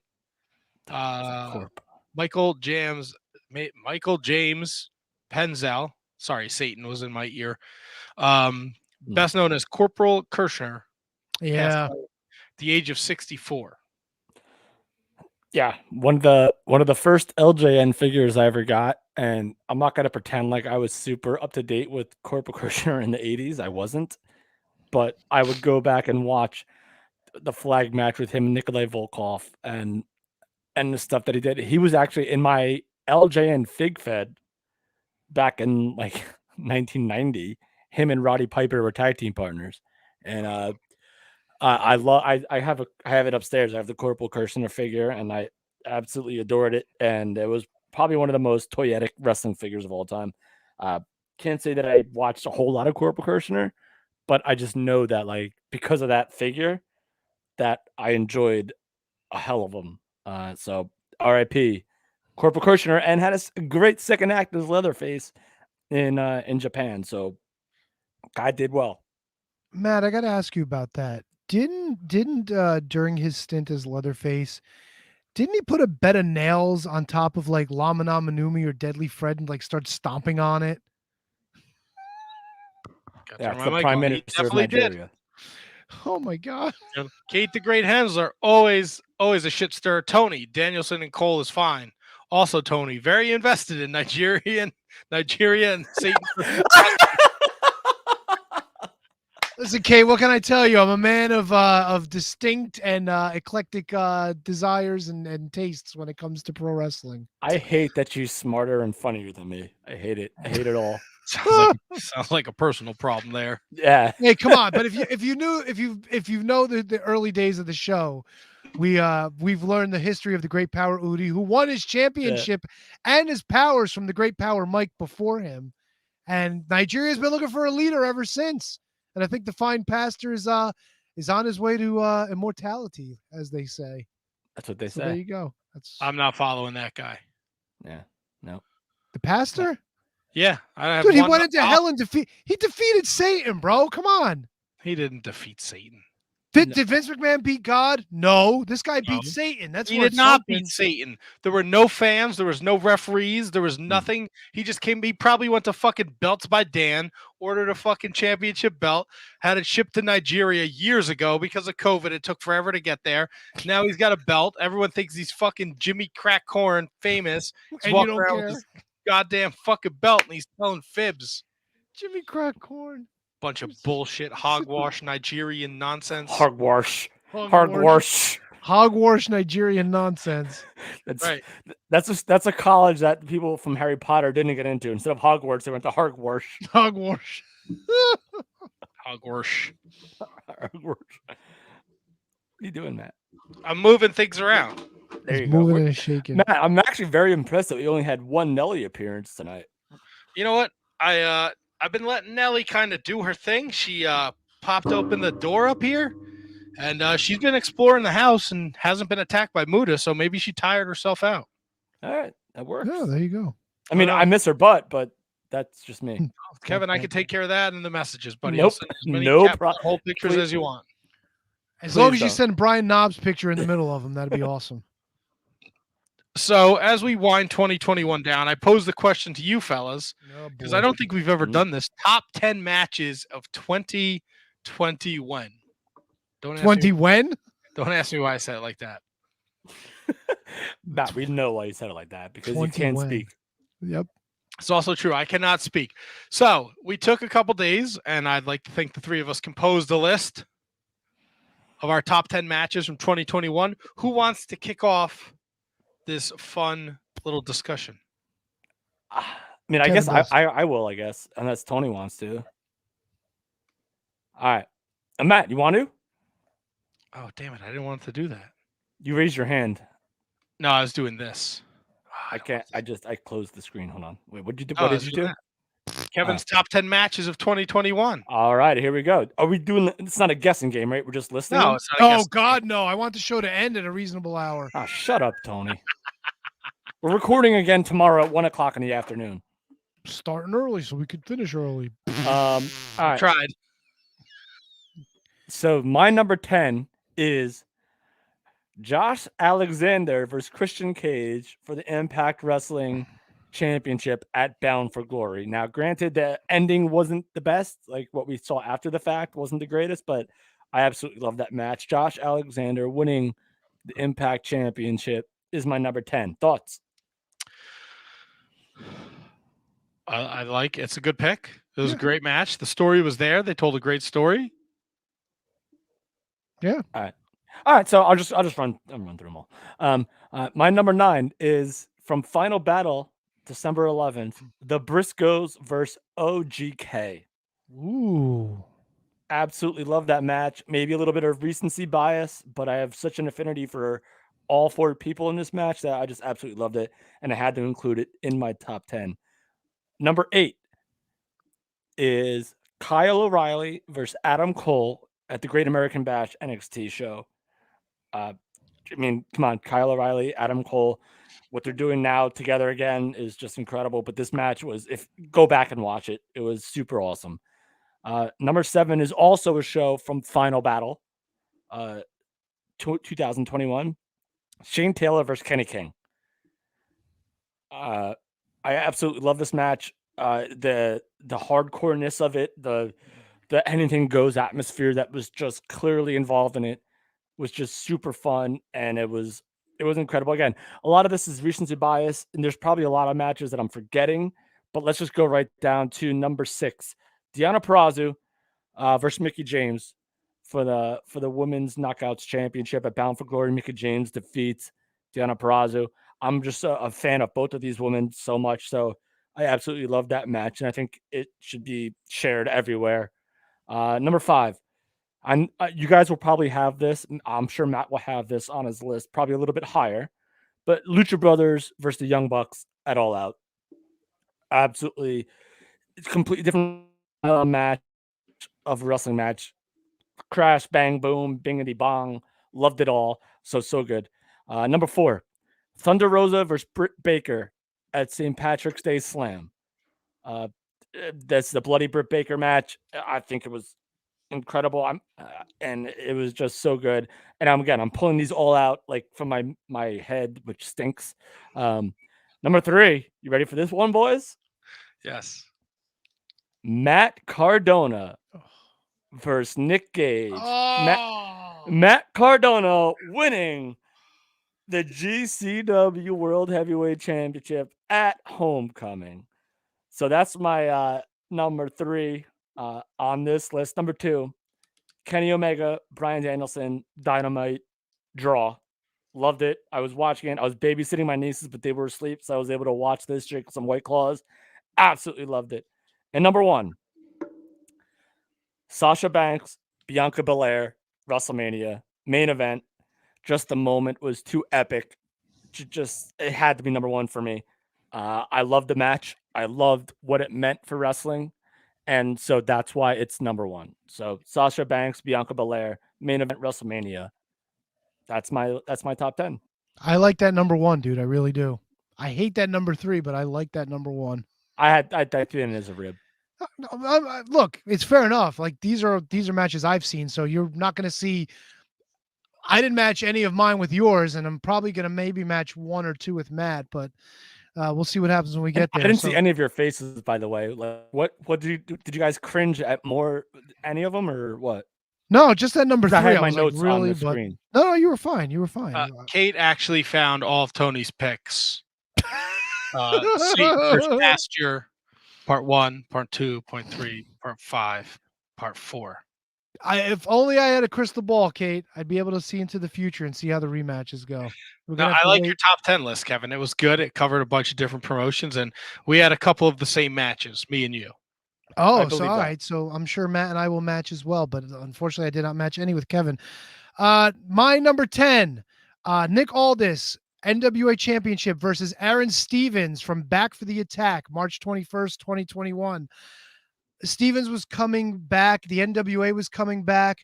We had just lost Josephus at this point. It was an emotional show, an emotional moment for Aaron Stevens. I thought he looked really great in this match with Nick Aldis. They told a great story. Unfortunately, Nick Aldis goes on to retain the championship, but for a coming back party for the NWA, this was a great main event match. I love this match. Number 9, title versus title from Fightland 3, Alexander Hammerstone versus Jacob Fatu. Nice. Hammerstone actually gets hurt near the end of this match. It didn't slow him down one bit, though. This match was everything it needed to be.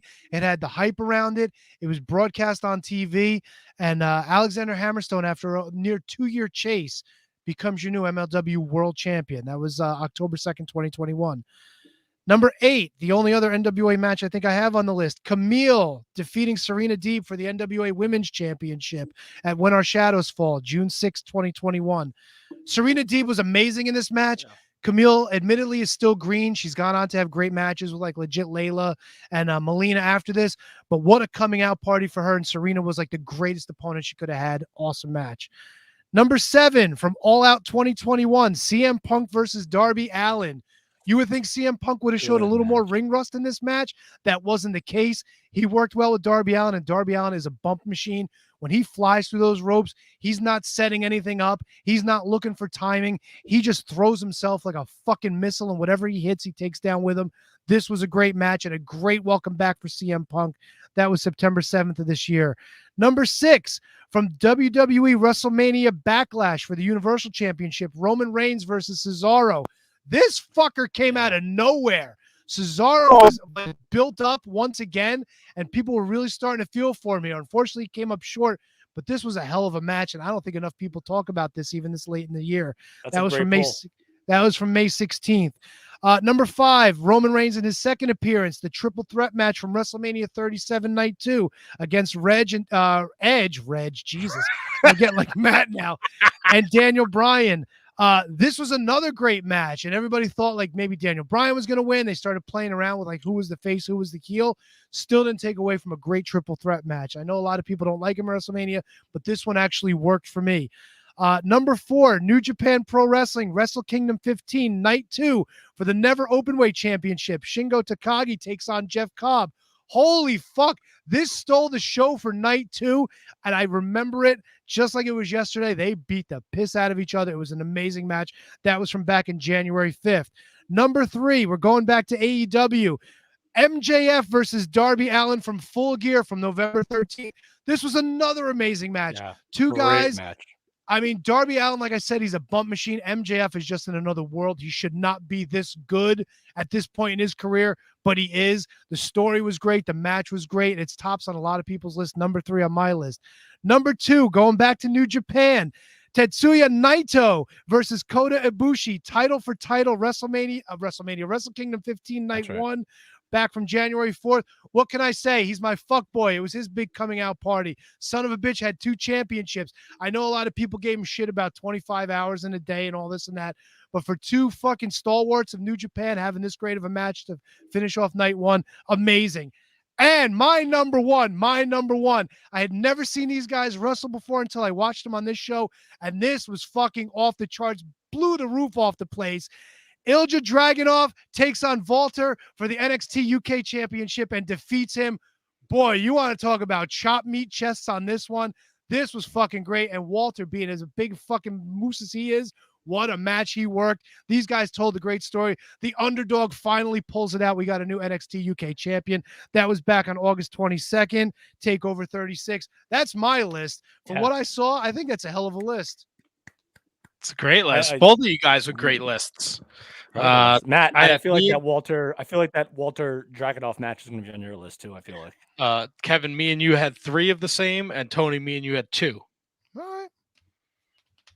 Let's see what the peanut gallery has to say. Matthew Birch, damn, Reigns versus Arrow is an incredible pull by Tony. Definitely deserving of a spot on a top 10 of 2021 list. You're welcome.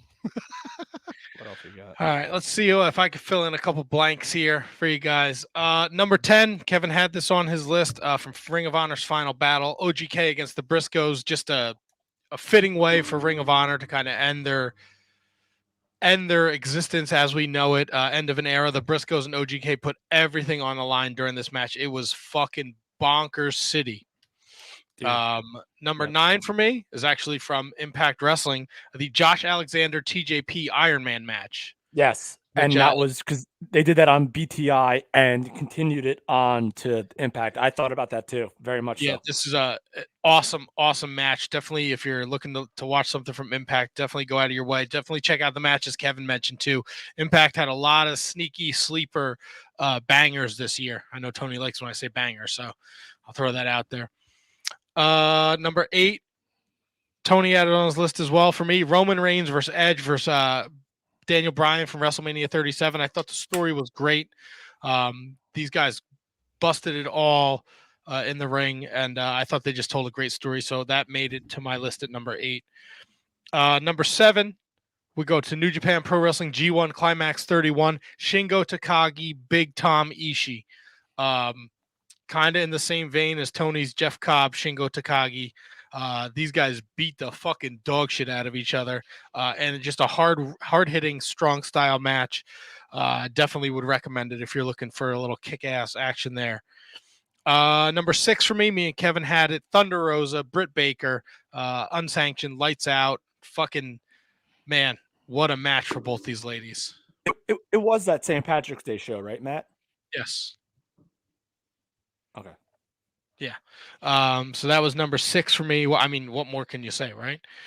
Number 5, Adam Page, Kenny Omega, Full Gear. I mean, the story's been there for 2+ years. We've been following it. I thought they had an awesome match, and the ending with Adam Page raising his hand there was just unbelievable for me. Number 4, it's recent. Winter is coming. Adam Page, Bryan Danielson. They gave us a fucking hour on TV, and I thought it was spectacular. I know a lot of people may not have enjoyed it that much, but I thought it was a beautiful, beautiful piece of wrestling. Number 3 for me, and me and Kevin both had this. Kenny Omega, Bryan Danielson, Dynamite Grand Slam, 30-minute time limit draw.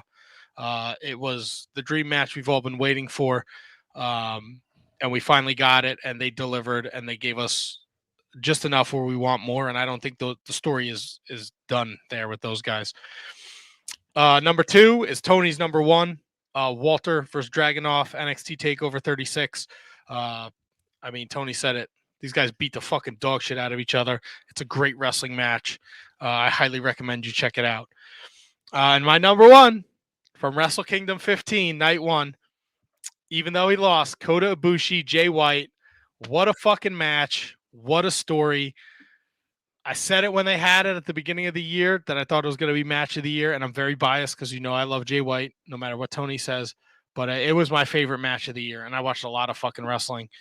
So that's that for my top 10. That's the thing, man. Like, that match was so great on that show, but fucking Takagi and Cobb just did something for me, man. It was like on another planet in my head. It was insane. And look, a year you have to kind of go back and look through a lot of old wrestling shows and cards, and I had fucking Jordan Grace against Deonna Purrazzo on my list, and I didn't realize that was from 2020 when they did the Iron Woman match. Yeah. Dude, Deonna Purrazzo is like probably, in my opinion, is probably the wrestler of the year right now. Like, to me, is Deonna Purrazzo. Now, Kevin, you said you had before we went on air, you said you had a super long list. What were a couple matches that you left off that you were right there on the cusp? Oh, I don't have them on. Edge. I didn't know if you had them right at the. No, I don't have them on the list. Edge, Seth Rollins, I think, was there. With the Hell in the Cell, or yeah, from the Crown Jewel, unfortunately. Yeah, it was a great match. I think a lot of Josh Alexander. I think I had the Josh Alexander TJP match on there. A lot of the 6-ways, which I wanted to keep off, like the Ultimate X match with like Rohit, Ace Austin, and Chris Sabin, all those guys. I just kept off multi-man matches, and but I just wanted to just keep this really good, and I think I did a pretty good job. Tony, was there anything that I know you kind of said you were searching for that 10th? Well, I mean, I did have 10. I mean, the other one that I was thinking of was Banks and Belair from WrestleMania. There was another one. I think it was Belair and Bayley from Hell in a Cell. Did they have a Hell in a Cell match this past year? I seem to remember Bayley was trying to recreate the kendo sticks between the cage and the ring spot again, or something like that. I didn't really look into it because I at that point I had my top 10, but another match that I was going through. I don't know. 20, it's a lot of days. It's a lot of wrestling shows to like try to dive into and try to figure out. But No, I think all three of us put together. I think all three of us. Yeah, it was. I'm sorry to cut you off, Kev. Hell in a Cell. Yeah, that was another good match. But Yeah, sorry, Cardona and Gage. You know what, Kate? Cardona and Gage was number 11 for me. It makes you feel better. There you go. Listen, it's because of that. Kate, she knows. Stop being stupid, Kate. And I give Matthew Birch a big thumbs up on this one. Yeah, this was when Jay White was kind of spiraling out of control, where he was ready to quit the business. Right. This loss to Ibushi in night 2 kind of sent him on that spiral. And unfortunately for me, fortunately for Matt, he decided to come back. So there you go. Don't be a hater, Tony. Look, man, not everybody could be the wonderful pastor from Nigeria beating Satan in a closed room match. They can't. I had but Bianca Belair, Sasha Banks, 37 was on the cusp, and then a bunch of New Japan matches for me. 37. Yeah, WrestleMania 37. WrestleMania 37. Oh, I thought you said you had 37 matches. No. I had 4 that didn't make it. Ibushi Desperado from the 49th anniversary show. Jay White, Big Tom, that happened in November at Battle in the Valley. And sorry, Nelly. There she is. Nelly boy. Shingo versus Ospreay at Wrestling Dantaku 2021. Yeah. I'm sure those matches would have cracked my list, but I just don't watch enough of it to do it. So I just that's the thing. Like going back, it's like there was so many matches that I might have considered, but I didn't watch them, and I think it'd be fair. Well, that's the list. The list was the best matches that you've seen. Yeah, so exactly. It wasn't the best matches of the year. It's what you watched. Right. So, Matt, did you have the Young Bucks Lucha Brothers match on your? I did not. Okay. Any reason why? No particular reason why. I was there's a lot of good stuff on there. Yeah. Yeah. No, I think we all had great lists. Yeah. Of course, because we're the greatest. That's a very good point. We are. We brought a young lady's wrestling career back. And yeah. Thanks to Matt. Yeah. It was all Matt. Yeah, of course. Matt, we bow to you. Hey, listen, the fact that I don't know if it was tongue in cheek or not, but the fact that she admitted it, that's huge. Oh, Matt works his magic. She's a very kind individual. She is. Dude, she's all smiles, all sparkles, all sparkles, all rainbows and butterflies. She's just like the best. So we'll see how rainbowy and sparkly you guys are after I fucking win the picks again this year. Well, we don't have much time left. There's a couple more pay-per-views. Tony is at 193.72-1. Kevin is at 186.79-1. Matt is at so yeah, there's that going on. So we got Day One, Wrestle Kingdom, and Hard to Kill. Ooh, we got 4 shows left. Yeah. Coming for you, T-Donk. So be an interesting time. Yes, it will. I think that's it, boys. Yeah, that is it. I'm done. All I'm right. okay Well, with it if you guys are. That's Yeah. awesome. Yeah, I'm gonna go watch the Dolphins win another game. Oh, are they winning? They're winning. They're winning. They're looking to go 7 in a row. They're in the playoff hunt. So I actually have something to cheer for since I didn't make my fantasy football playoffs. I'll make some dinner. I lost in the Full first round blood. of mine. And I'll start preparing for next week's show, the first of 2022. We hope you all 2022. Yes. I think that's it. Oof. I hope everyone has a happy new year. You're safe. You take care of yourself. I don't know. What do you guys have to say? Yeah, just be careful, like Matt said earlier, from amateur hour. Don't be stupid. Yeah, don't drink and drive. Don't do anything stupid like that nonsense. Just have fun. Enjoy your family. Enjoy everything. Rest in peace, Tommy. I love you. I love you, Tommy. Be well, everyone. Matt? Tony? Good night, Gracie. You son of a bitch. Ah, you asshole. I don't want to leave. I don't want to leave 2021 like that. Say something else, Tony. Make sure you join us next Monday night for episode 566. I don't have any guests lined up yet, but we'll see what happens. That's fine. And we'll have a ton to talk about. Right? Yeah. Maybe. Yeah. Sure, it'll be a busy week in wrestling. We'll have Dynamite. We'll have NXT. We'll have a new NWA tomorrow night. Yay. Pay-per-view. We'll go have picks to go over. Saturday pay-per-view. Yep. That's Special thanks once again to Kayla Sparks at Kayla Sparks 24/7 on the socials. And don't forget, Against the Ropes is coming soon. We are getting the premiere, so suck it. We get to see it before you do, but we'll tell you how awesome it is once we see it. We will. And we'll be back next week with another episode of the Shining Wizards Wrestling Podcast. Like, rate, review, subscribe. No matter where you are listening to this podcast for and watching us live, just subscribe and tell your friends. Give us a follow. Ooh, I got a new ending. I got a new ending for the show. Oh. You don't have to go home, but you can't stay here. The Shining Wizards is closed. That was it? Press the button. That's what. That was your. I thought you were going to play something. That was terrible. What am I going to play? Hey, time to go home. Get the fuck out of here. 2022 is the next new year. This year's over.